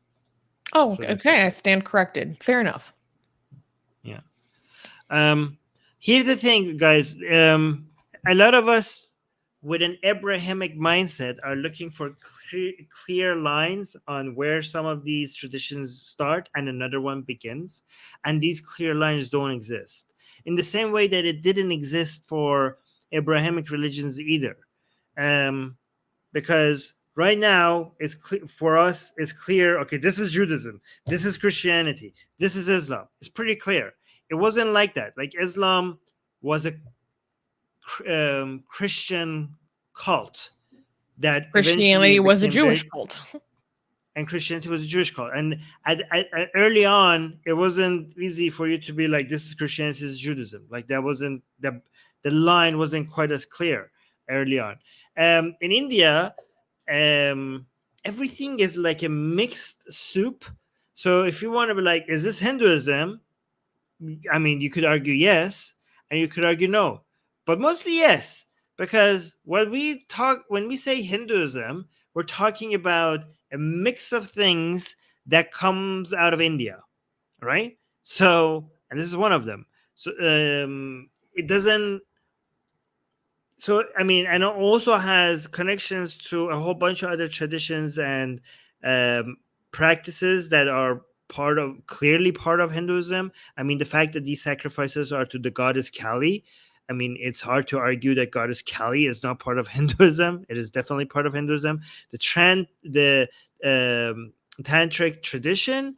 Some people might argue that is, if it's not connected to the Vedas, they might be like, well, that's a separate tradition. I mean, if it's not in the Vedas, and that, then you want to say, well, that's not Hinduism. By that argument, many of Hindu gods would not be part of Hinduism. You know what I mean? So that makes no sense.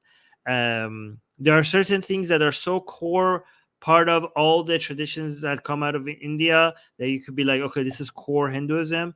But there are many other things that are kind of like in and out, one foot in, one foot out, but clearly has a Hindu identity. So it's a bit complicated. It's not as easy to talk about these things as it is about Abrahamic religions. Well, I mean, trying to define anything in Hinduism is kind of like a lost game to begin with. It kind of defeats the purpose. Right. And like I said, Hinduism as a concept is actually a Western concept. There was no idea of Hinduism until there was contact with people from, the Western world and outside of India altogether. Because they're just like, look at all this different stuff these people do. We're just going to call it this because they're all from the Indus Valley civilization and they're all like actually very, very, very different. So yeah, there's basically never an easy way to define anything. I mean, technically is no. There are some things that are easily definable, but again, if you define Hinduism as all the superstitious traditions that come out of India, that's an easy definition. Then it would be, then this would be Hinduism as well. Easy definition. Asian American is saying our beliefs are more like fruit salads. Exactly. So what he means by this is like you just kind of cherry pick what you want. It's not as structured and strict as Abrahamic faiths. But Kenny is saying, thanks, that made it more clear to me. Well, I'm glad you feel that way because it is not more clear to me. Kenny also gave us a €5 super sticker. Thank you to Gajan and Kenny for their support.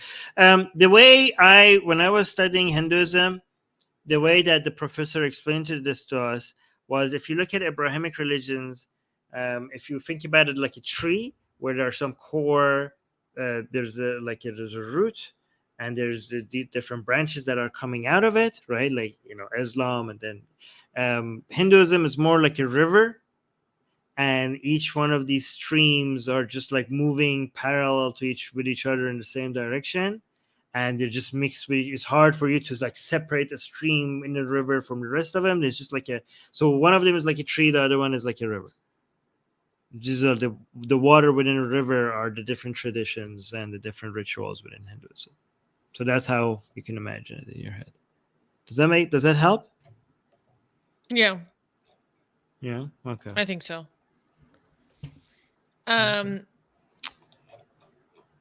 Wait, there were some comments. Do you want to read some comments? Oh, these are more just like people giving more commentary on like Hinduism in general. Oh, so this person is saying that, like, showing you a scholar talking about the human sacrifices in the Vedas. So even if tantric specifically, you want to separate that from Hinduism, Hinduism itself within the Vedas has human sacrifice practices. And again, these are all related. These are all like connected to each other. It's like a network of things that are traditions that are closely related. Oh, by the way, at least we don't behead people. Remember that line? Like, hey, you guys want to criticize Hinduism, but at least we don't behead people.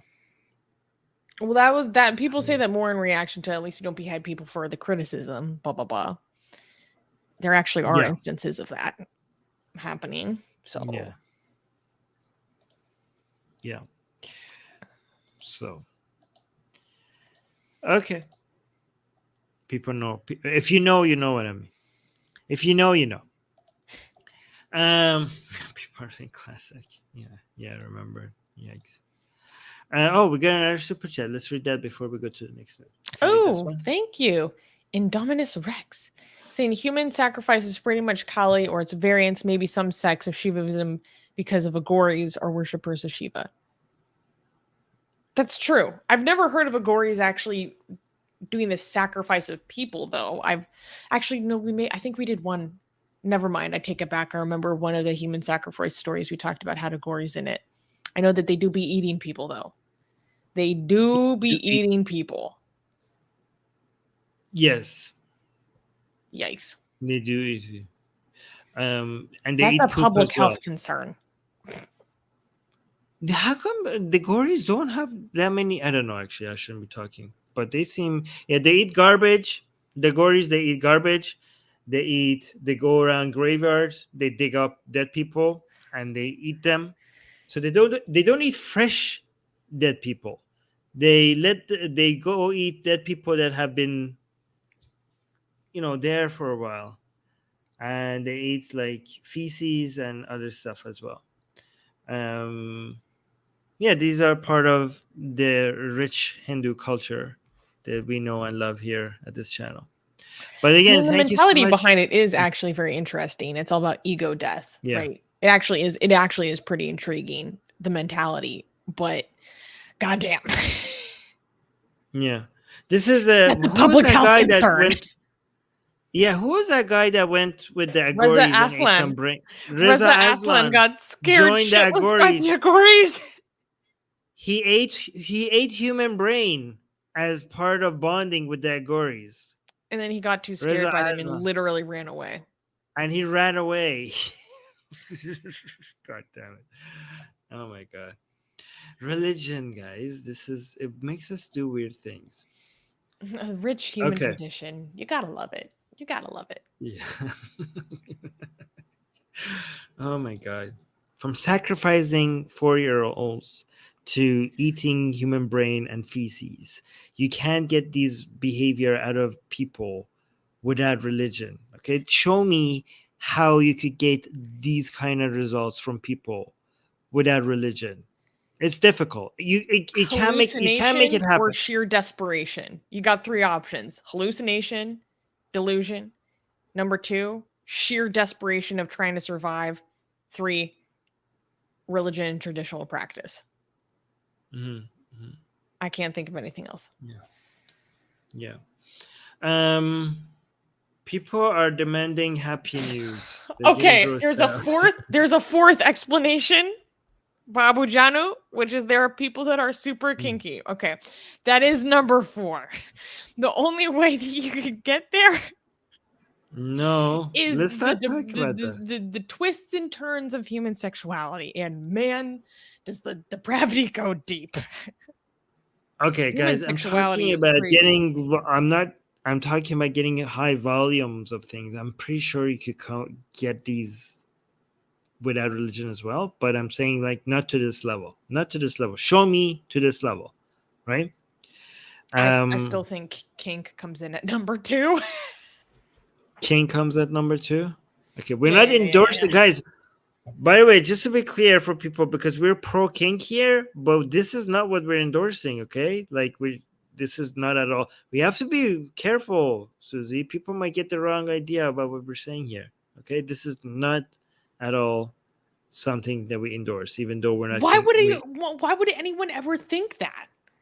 Because we always say don't kink shame people, and now we're saying this. Now people think like some people might get the wrong message about what we're saying. Anyways. Okay, well, I'm glad you clarified then. Okay, Gaijin, give us a $5 Asian American super is chat. saying if they want ego death, they can just plate their brain cells onto chips until they are no longer legally a person. And this is the most Asian American comment because he's always thinking about bioethics. So Yes. Anyways, is the next news a happy news? Can we clap for that? Actually, this is. Wait, this is Indonesia, right? How is this Yes. happy news? We'll see. It We'll find out together. Okay. This is actually really news, interesting. The title seems bad. So, but you're saying this is good news. Okay. Yeah. I'm curious now. Next news. Indonesia's blasphemy epidemic. And there's a twist. In Indonesia, an urgent appeal has been made by the Setara Institute for Democracy and Peace, a leading human rights advocacy group, asking the Indonesian National Police and the government to halt enforcement of blasphemy laws and revise related articles. The plea comes as Indonesia, a Muslim-majority country with diverse religious demographics, faces increasing controversy over the interpretation of its blasphemy laws. These laws, outlined in the 1965 Prevention of Religious Blasphemy Law and Articles 156 and 157 of the Indonesian Criminal Code, are frequently enforced based on fatwas, religious rulings given by the Indonesian Ulama Council, the country's top Islamic body. However, groups like Setara Institute argue that these fatwas often represent the views of a single religious body and should not serve as the legal basis for government action, as it undermines diversity and freedom. This is more than an abstract concept, as the number of blasphemy cases is increasing, from 10 in 2021 to 19 in 2022, according to the Setara Institute. Since 1965, over 150 Indonesians have been convicted for blasphemy. So basically, what this is that there are people actually pushing to end blasphemy law in Indonesia. So there are people saying, like, hey, the rates of these blasphemy incidents are increasing, typically because you see more of them in the digital space, and then they go viral, and then lots of blasphemy increases or accusations of blasphemy increase as people garner more access to digital means, right? And so there is a push within this human rights advocacy group and also thought leaders in Indonesia asking the police to not enforce these articles of the penal code. And the article I read about this is really interesting because they talk about how basically we shouldn't have a blasphemy law. It's unfair. It's used to take out personal disputes. And they also raise the question of when there are the police are basically giving deference to the Indonesian Ulama Council, because the police will use the rulings of the Ulama Council to help inform their investigations. And people like the people working at this institute are saying that's actually unfair because that is privileging one specific viewpoint, that is privileging one specific religion. And Indonesia has a very interesting way of they have a name for it, I can't remember it, but where they tried to balance the 5 religions that they recognize. And so this group and other activists are pushing to end the blasphemy law, and they're saying, okay, to actually repeal this area of the code, or to repeal the law and then to also repeal these areas of the criminal code, would probably like it takes a long time, right? And it would be an uphill battle. So they're explicitly asking the police in the meantime to just not enforce these laws. Is it going to happen, or is it just a request that it's going to go nowhere? I don't know, but I love the push. I love the incentive, right? Like, and it wasn't just the Satara Institute. There were other groups who joined in this joint statement asking the president I'm not very explicitly. can I'm sorry to be, this. I mean, I don't think it's going to go anywhere. It just seems like a statement that is going to be like ignored, given what's recently been happening in Indonesia. I mean, they have added some laws that is so against the interest of the economy in Indonesia and pro-Islam, pro-enforcing Sharia, that it just seems Indonesia is like, when it comes to its legal system, is prioritizing ideology over many other things. So I don't see how they would take this seriously. If anything that we have seen in the recent years as the trend in Indonesia, anything to go by, then it seems like this is just a statement. Like, this is not something that's going to have any effect. But again, I don't know. Maybe I'm wrong. Oh, Adam from Malaysia is telling us that Setara means equality. Cool. I just learned something today. And Space Elia is saying no matter how it goes, at least they try. And D is saying at least it brings attention. Yeah. Yeah, but again, it's just it's good. I'm not like trying to dismiss the work of these people, but I just wanted to make sure that we don't get people's hopes up. This is just a statement by an organization. Well, it's more than a statement. Like, they're actually like trying to push for this very strongly, like working with thought leaders and people in the government. That's what it sounded like, because they made this statement at a ceremony where actually the president was in attendance. But I love the effort. Like, I love seeing people openly doing at least something to try to repeal blasphemy laws. Yeah. In most countries, you don't see anything like this. So I'm going to celebrate it, even though Armin is, I don't want people to get their hopes up. We wouldn't want that. We wouldn't want a thing like that. Yeah. False hope. We don't want false hope. Yeah. But again, I hope I'm proven wrong. Mm-hmm. Yeah. Anyways, can we clap for the next news? Oh my gosh. Okay, this gets complicated. We can clap, and we're about to get into some Supreme Court nonsense and some details. This is complicated. Next news. Religious right versus LGBT rights. The Supreme Court of the United States verdict undermines equality. The U.S. Supreme Court delivered a landmark verdict on June 30th, declaring that a Christian web designer cannot be compelled to create messages and websites promoting same-sex marriages, invoking the First Amendment.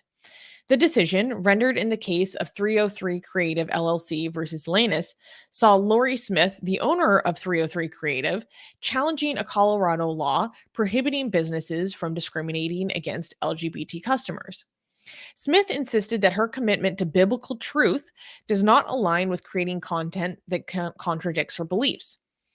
Supreme Court Associate Justice Neil Gorsuch wrote in the majority opinion, quote, "In this particular case, Colorado does not just seek to ensure the sale of goods or services on equal terms. It seeks to use the law to compel an individual to create speech she does not believe. The question we face is whether the course violates the free speech clause of the First Amendment. The ruling has sparked widespread debates on the intersections of religious freedom, free speech, and anti-discrimination protections." So let me provide some background as I understand the case. So Colorado has a portion of its anti-discrimination law that protects LGBT people. And Colorado has previously been famous for having this portion of the law contested with a very famous case involving a baker, right? And it went all the way up to the Supreme Court because a baker didn't want to make a cake for a same-sex wedding. And so she, this is actually where things get a little bit weird, because in the case of Lori Smith, there was no gay couple that actually asked her to make a wedding website. She's a web designer. And the thing is, she had actually never made a wedding website.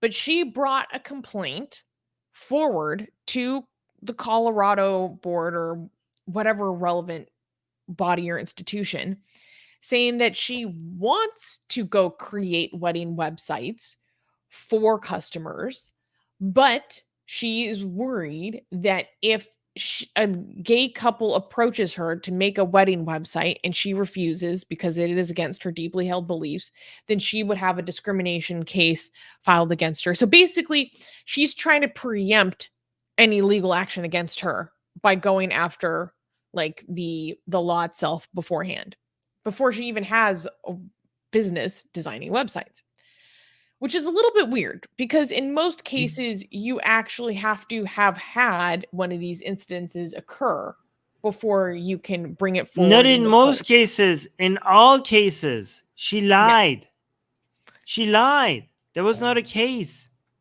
I haven't heard about her lying. Yeah.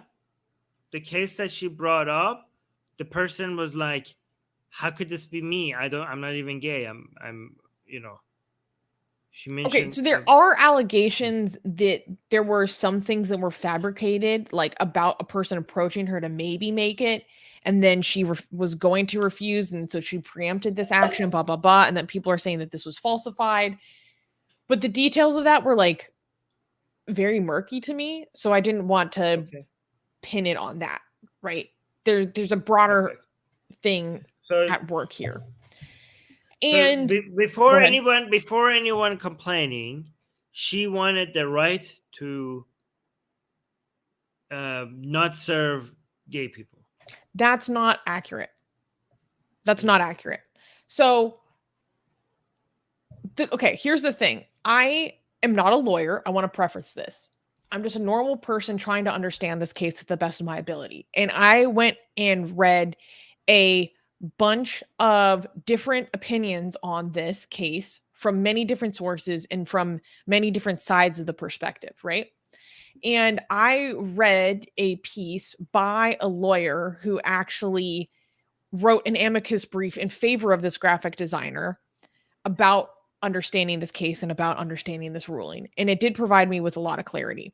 So in my perspective, based on the readings that I have done, again, I want to put this preface on it, based on my understanding, I think that how should I put this? My understanding is the good news is that this ruling is not as broad as people might think. So it is not that you can discriminate against people because they are gay.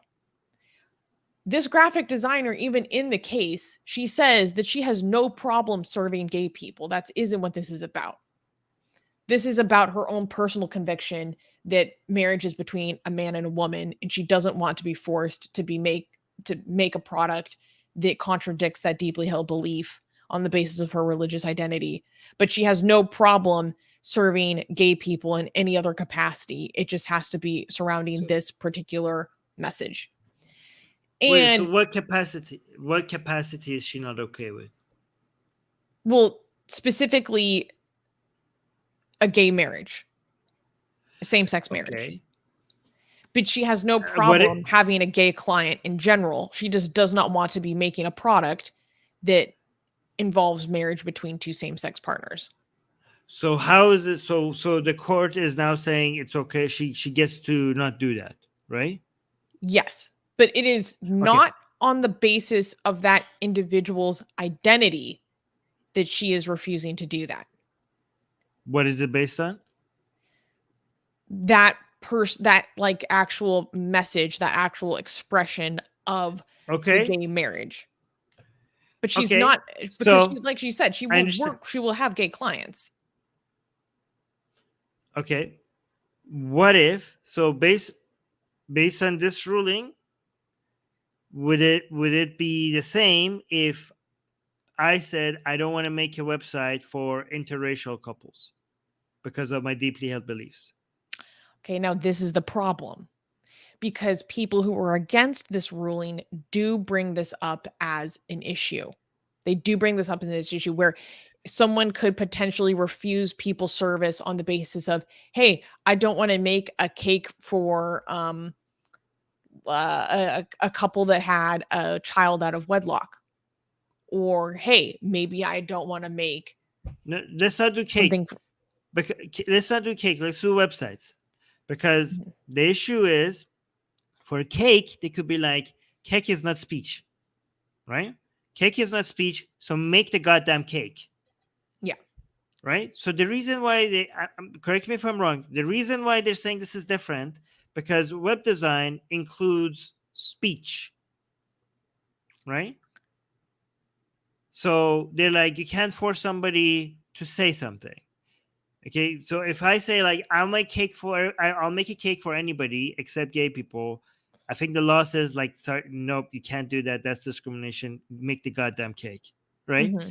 But if you say I will make a website for everybody, but not for gay weddings, now this court is saying, okay, now you get to discriminate here because that is involves like putting words on a website and stuff, which you have to say things that you don't believe in. So that would be forced speech.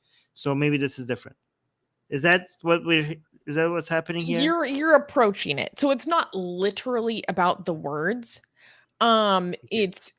It's the for something to, so this, the good news is that this ruling is more narrow than I actually originally understood. So it's not like you can go into Target and someone can refuse you service because you're gay because of their religious beliefs in Target. This is specifically in regards to artistic services that meet two standards. They are customizable and expressive. There are some products that you make for people that are customizable but not expressive. There are some products that you make that are expressive but not customizable. But this product is both customizable and expressive, which means that it involves a level of collaboration between the person giving the service and the person receiving the service. And when it is meets both of these standards, which are tight standards, well, I mean, actually moving forward in our legal system, we're going to have to work on defining these standards actually, and that's one thing that people are concerned about. But the standard of Okay. customizable and expressive, they're actually like a select few kinds of services that meet this standard, and because it's Well, what if collaborative between provider and client, that collaboration is what is involving the provider's speech, not literal speech but expression. Am I yes, making sense? I understand. Yes, yes, Okay. yes.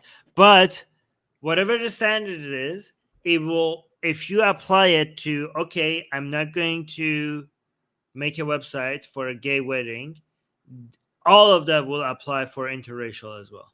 There's no way that you could come up with a standard. So I think like I'm against this ruling because it seems like we have progressed enough in a society to see the problem with not having that discrimination against people based on their race. But when it comes to gay, we all of a sudden be like, okay, maybe. And I'm like, why is being gay discrimination based on being gay and not as taboo as people's races? It should be just as bad. It's just as bad. Like, how is that any different? So how is it to show people how bad this ruling is? We have to point to interracial couples, and people are like, oh yeah, like that's bad. Well, like, what is the difference? We should Well, be getting the same reaction from people for people discriminating against gay people. Do you here's understand what what I'm saying? I do. I completely do. Here's where it gets tricky, and this is a good way to describe it as explained by this lawyer. What the objection of the service provider must be to the message in the product, not to the customer status. It must be to the I know. message in the product, not the customer Again, status. So applies. It applies to the messaging again. Let's say, for example, you are an interracial couple, right? You're getting married, and you're saying that I personally have a deeply held belief that is against um, white people marrying black people.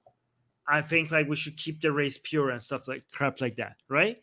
I have a deeply held beliefs, so I'm not discriminating against you, but making that website would be me giving a speech against what I believe in, and therefore you can't make me make that website.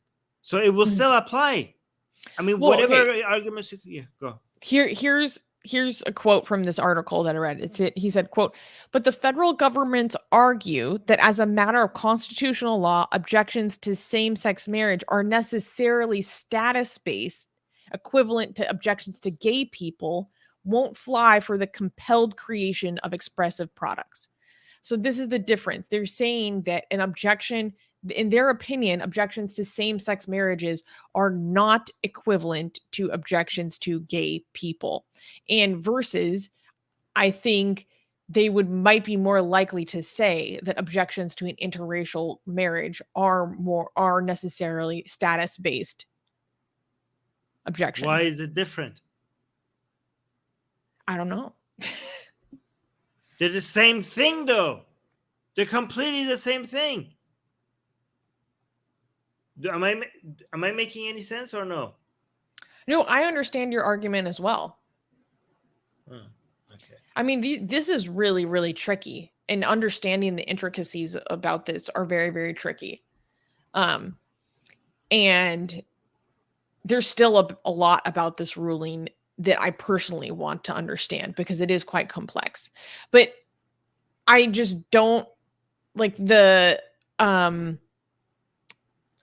it's not just straight up like no gays allowed.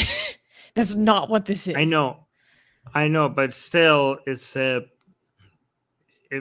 opening the door to discrimination. Was it how was the voting like? Was it 4-5 or was it like what? I believe it was 6-3. 6-3. Holy crap! Wait, Okay. actually, let me double check that. I don't remember off the top of my head. Jesus Christ! I don't know. I think like it was 6-3. A 6-3 opinion. Oh my god. Okay. I don't know. I disagree with this. I think we are. I think if it's not okay for interracial, it should not also be okay for gay people to do. And it is concerning. I think the biggest concerns regarding this ruling are how do we go forward in defining what is considered these types of services that fit under this narrow ruling.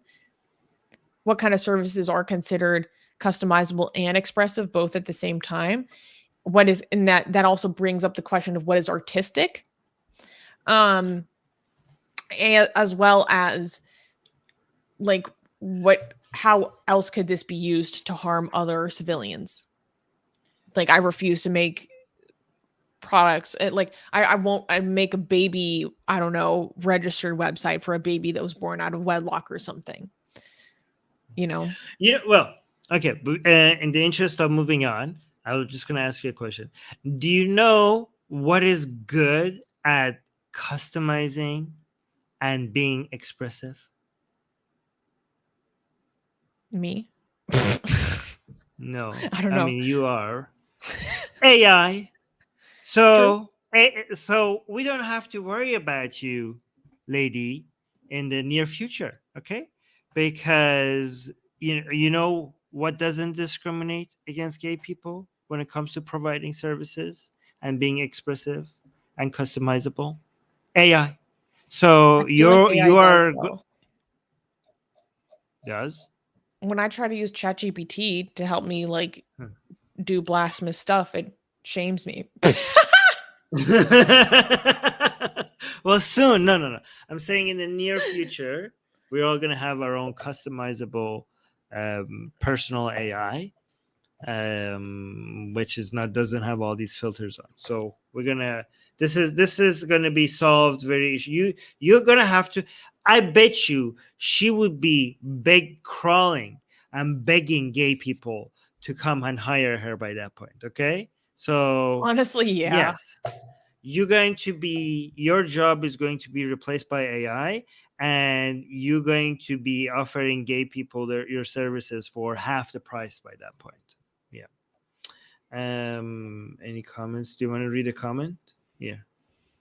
Let's see what this one says. Let me blow it up 1 second. The same-sex couple case didn't even exist. Conservatives want to feel oppressed so badly, they're literally just making up problems and taking them to the Supreme Court. That's what I'm saying. Okay, she made it up. That literally happened. She made it up. She lied. The person that she used this as, you can't just go to the court and be like, there's no case, but I'm worried about this in the future. Like this is not how it works. It has the to brief be a case. Literally says because Ms. Smith wants to expand her business. Yeah, but yet that's not how it works. There needs to be a case. There needs to be like so and so versus so and so, and then they appeal it, and that's how you bring it up. You can't just be like, hey, there's no case, but I'm just like, I just want you guys to have an opinion about this. This whole thing was based on a lie. Okay, I mean, that's what I heard. Anyways, what is this? Someone responded to this news saying, liberal authoritarians, you can't force anyone to work for you. No, you can't force people to work for you, but you don't get to have a job if you want to discriminate. I mean, you can be like, yeah, I'm not. You could lose that job. You could be like, I don't want to do this. Okay, well how about you go lose that find job another because it's her own company. No, I mean, if you make a coffee shop and it's your coffee shop, okay, and you say, I don't serve black people in the store, okay, nobody could force you to actually serve black people, but they could force you not to have a coffee shop. So you have to choose. You're like, okay, yeah, nobody's going to force you to serve the black people, but given that you're discriminating, they can shut down your store. That's what they could do. So there's that. And how about this one? They're going to produce this ruling sooner or later. They just got a little antsy waiting for a real case. Yeah, see, I was right. There was no real case. They were so desperate. There was not a case. So I was right about that. Mm-hmm. They didn't have a case. They made up the case. I don't know if that's going to do anything with the standing of this opinion that came out, because it was not based on a real because case. It already, if that was gonna take this case down, it already would have. It wouldn't have gotten to the Supreme Court if it didn't have enough standing in that way, or if the Supreme Court had an objection to that lack of standing, but they allowed it to continue. Okay, all right, we have 2 super chats. Ooh, lovely. Thank you, everyone, for the super chats today. It's because of your support that we are able to continue doing what we do, providing this fun community. Asian American. Oh, no, not that one. Oh, wait. We already read that one. Okay, yeah, exactly. This okay. one. GJ gave us a 22 euro super chat. Thank you, GJ. Very generous. Saying, off topic, I just looked at upping my AR YouTube membership to $5 or $10 a month, but jumping from $3 minion to 25 is a steep 733% higher. How about 2 extra 100% increase at $5.99 and $12.50? Yeah, so there's no memberships between Minion. So is it not? I know this might be something that we're constrained by with YouTube. I can't remember. Yeah, we might not be able to. Maybe we need more members to be able to add more options. We have limited options. Yes. Yeah. When we have lower memberships, we only have so many options. Yes. So guys, become a member so we have more options. Thank you. Abby Ju really called me out so hard, saying Susie trembling at the sight of numbers. Okay, I literally have dyscalculia, which is dyslexia for numbers.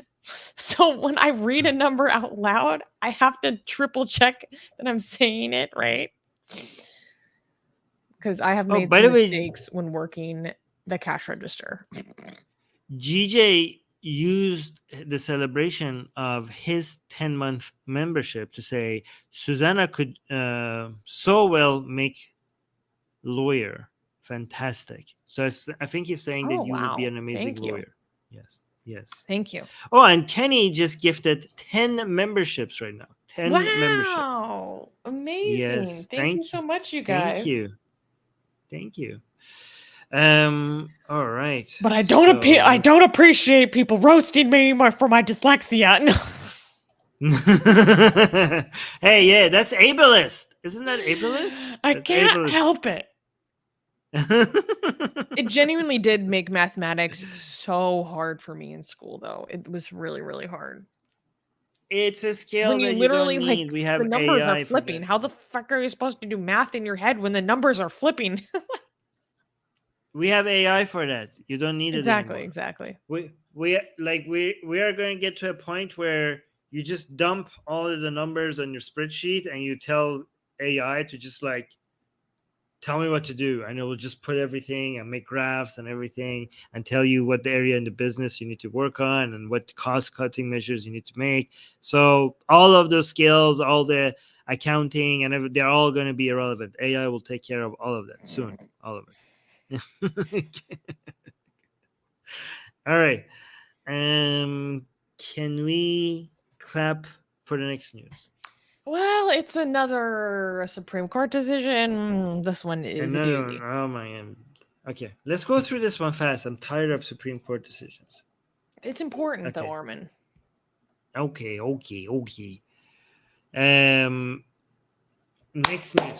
Next news.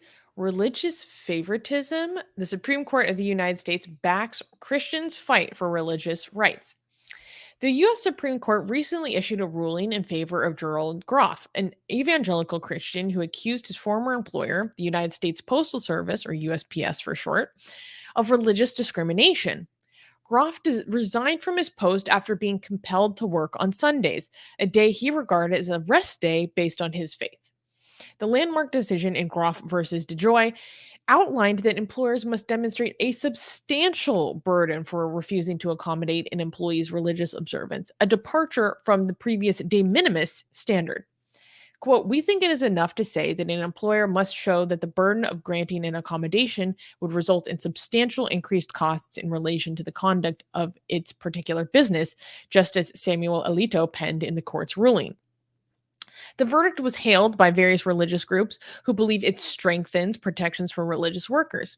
However, the American atheists argued that granting such religious exemptions is unconstitutional and could shift additional work burdens onto non-religious individuals. So let me provide a little bit of background here. So there's this guy, I don't even remember what state he lives in, but he lives in like some tiny town.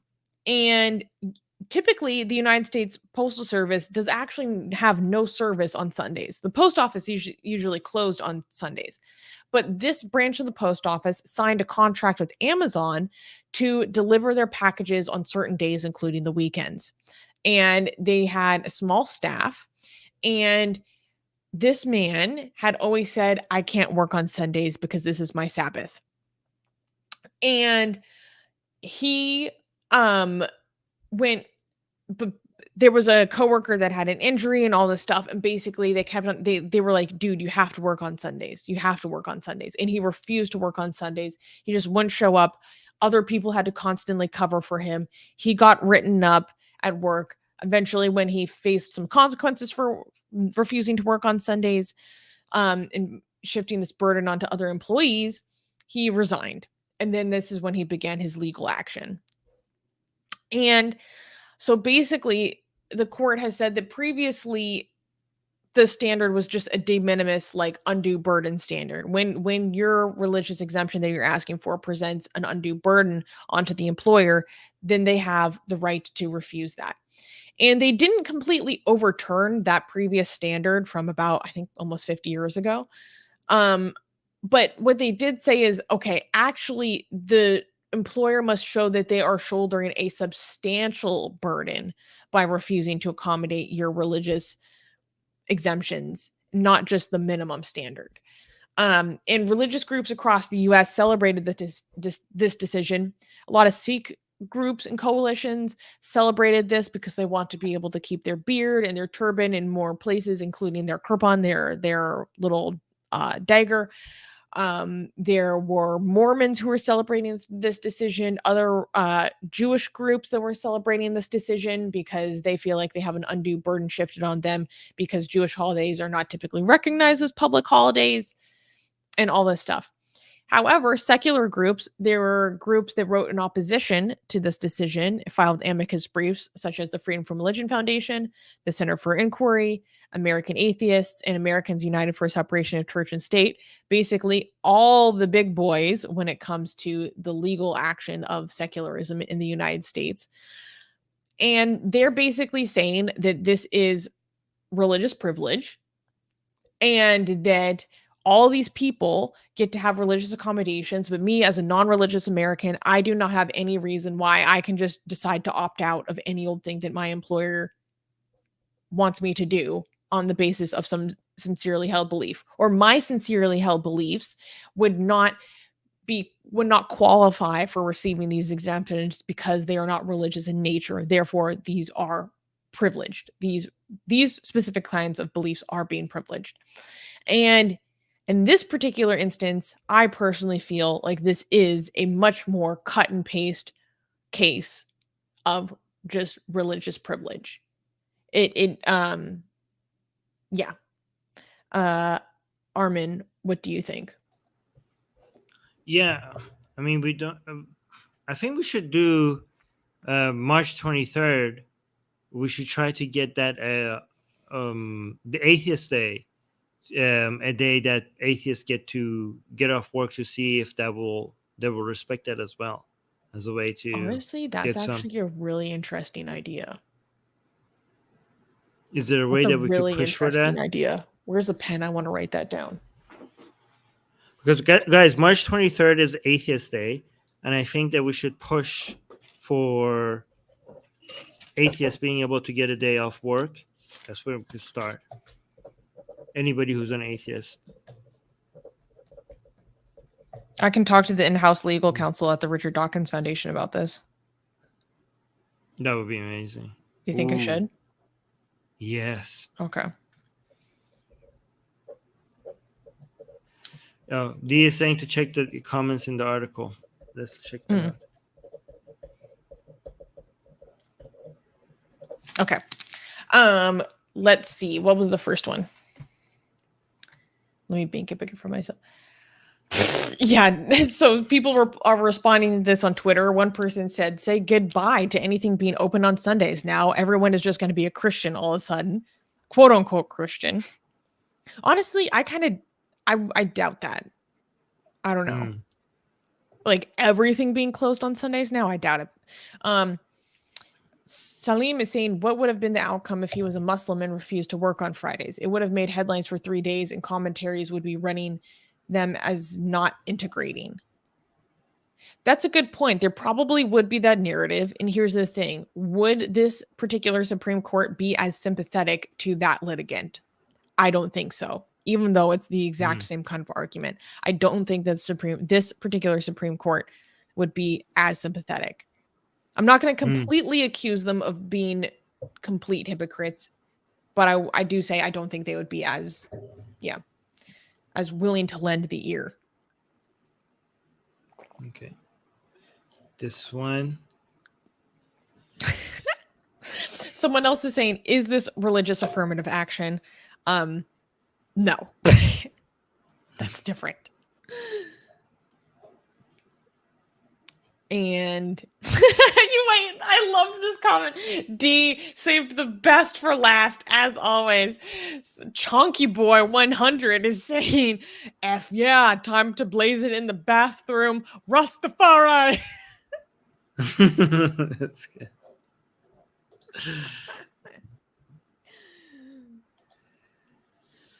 All right. I'm trying to get something posted, but it's not working. Let me see if in the live chat happen. No. For the last news, I'm trying to make sure that's not empty. But Let me see if I can make that happen. But it's okay. Shall I read the next news in the meantime? Yeah. Can we clap for the next news? Yes. Oh, this is juicy, guys. Okay. Next news. Next news. Radical Islam unveiled Germany's stunning action against Islamic Center. Oh, mama, do I know some Iranian Germans or German Iranians, whatever, Iranians living in Germany that were celebrating this, baby. Okay, let's get into it. In a landmark ruling, Germany's Federal Administrative Court has affirmed the categorization of the Islamic Center in Hamburg, known as the Blue Mosque, as a quote unquote extremist Islamic organization due to its alleged ties to the Iranian government. Despite the center's protests, the court upheld the classification given by the Federal Office for the Protection of the Constitution, stating that it was legally valid and therefore unobjectionable. The verdict stated that the Islamic Center, quote, pursues anti constitutional objectives. The ruling comes after German intelligence officials presented evidence of ties between the Blue Mosque and groups such as the Islamic Republic of Iran and Lebanon's Hezbollah. Interestingly, the court did not fully confirm these findings, but still considered the categorization valid. Notably, the deputy head of the Islamic Center of Hamburg, Syed Suleiman Mossavi Far, was expelled from Germany last November due to accusations of being linked to terrorist organizations. Okay, so let's give some background. There is an infamous institution in Germany known as the Blue Mosque in the center of Hamburg. And there's a lot of history here and there's a lot of conspiracies here. I'm sure Armin has heard of this. And yeah. He's familiar and I'm excited to get his take. So previously, like this mosque has been investigated for their activities and they have received previous categorizations of being an extremist organization, right? And they objected legally to these investigations and these categorizations, blah, blah, blah. And they went through to the high courts, and the courts are like, yes, we affirm that this is an extremist Islamic organization and that that these investigations are legitimate and all these things. So, Armin, what can you tell us about what you know about the Blue Mosque? What do you know about its activities? Because my friends tell me that are Iranians living in Germany that this is essentially a spy outpost of the Islamic Republic and that it's essentially used to monitor and intimidate Iranians living outside of Iran. Well, that's what I've heard many, many times, and I know there has been a lot of pressure on this mosque for a lot of time by Iranians in Germany trying to bring attention to this, and they were never taken that seriously until the Mahsa revolution, and now all of a sudden it's working. I don't know exactly like what are they going to do with this, because like what are they doing? Are they shutting it down? Because at the end of the day, there's a lot of mosques in Germany that are basically are also accused of being Turkey's arms and tools of, I don't know, propaganda and spreading intimidation and stuff like that in Germany, right? So we have one mosque that is the Shia. Again, I don't know exactly what Germany is right now, and some other European countries are trying to be tougher on Iran. A lot of the times when you see stuff like this happening, there's something else that is happening in the background that is more about that than this. For example, when we talked about Sweden and Turkey, what is in the background were F-16s, right? Mm-hmm. So here, they're not. If when you see the moves like this being made, you can see that they are selective, right? So they have their hands are open to put pressure on Iran's institutions in Germany or not, depending on what they need at the time. And right now, I think, and again, I'm not sure about this, the reason why Germany is more open to put pressure like this on Iran is because of the Islamic Republic's sale of drones to Russia. So I don't know if exactly these things are related or not, but I suspect that they are. Europe is now taking a lot more anti-Islamic Republic approach than they used to. So much so that they are becoming more aggressive against the Islamic Republic of Iran, the government of Iran, than the United States. Traditionally used to be the other way around. Traditionally used to be that the US was more aggressive against Iran's government and Europe was a lot more mellow, but now it's flipping because of how angry Europe is about the support that Iran is having for the Russian government in Ukraine. So does that make sense? Yeah. Oh, wow. Yeah, I know. It's not clear exactly, like, okay, so they've made this determination about this mosque and this organization, but what are they going to do moving forward? I didn't get a sense of that Yeah. based on the reporting that I've read, to be What's going to clear. happen? Um, I want to know, yeah. but Armin, actually in the show notes, I had something that I wanted you to show, which I think is a pretty cool little anecdote. Actually, or I could show it if it'd be easier for you.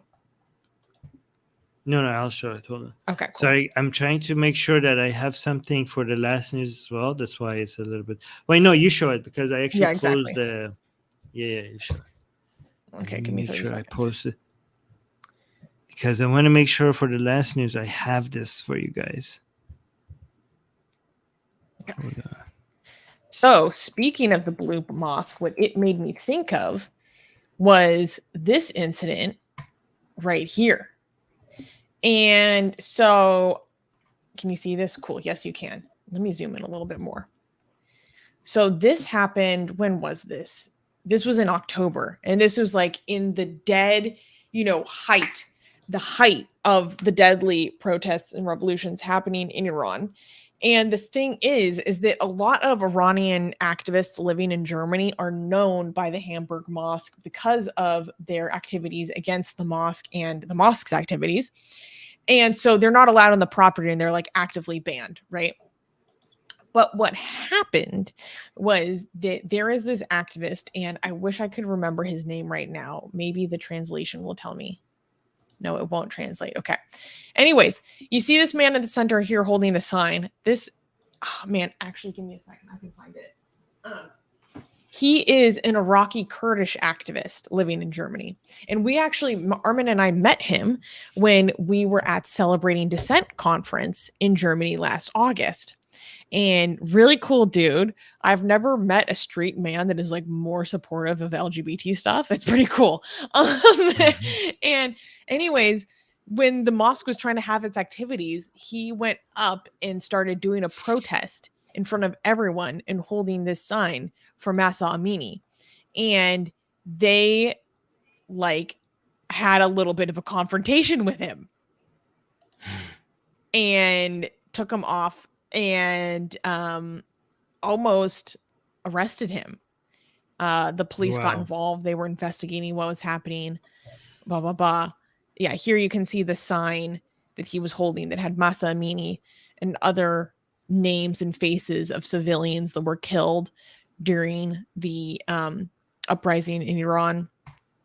And yeah, here he is, like holding the sign right in front of the Blue Mosque. I just thought this was so badass.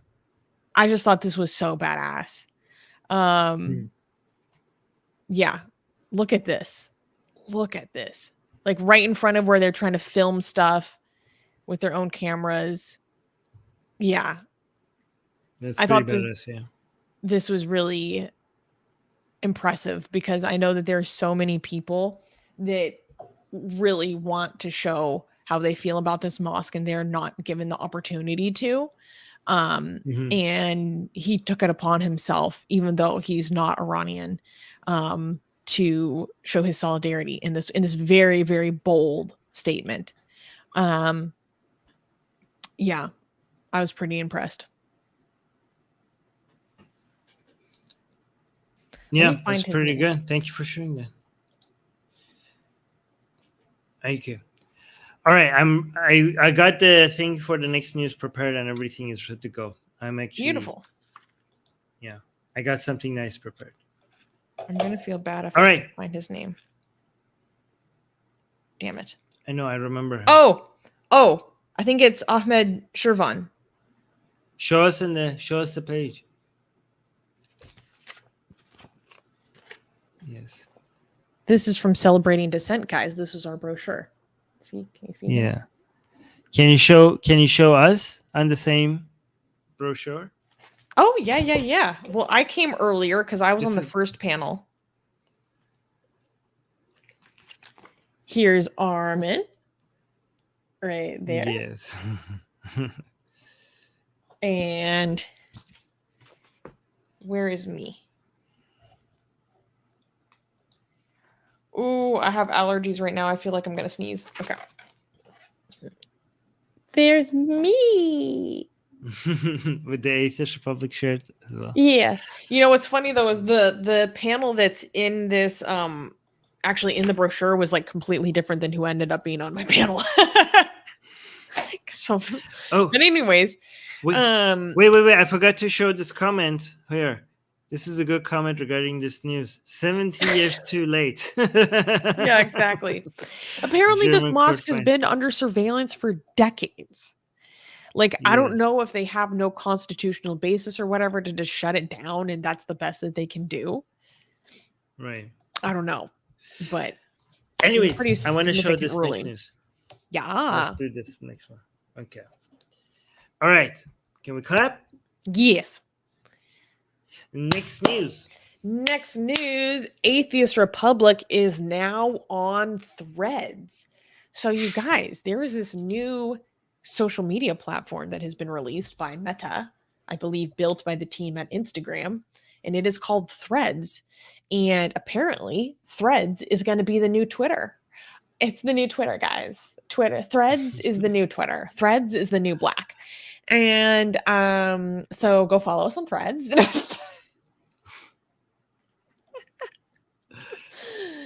Yeah. So we wanted to put this out there because we wanted to let you guys know that we're officially on this platform, and we would love it if you guys help us build our follower base there.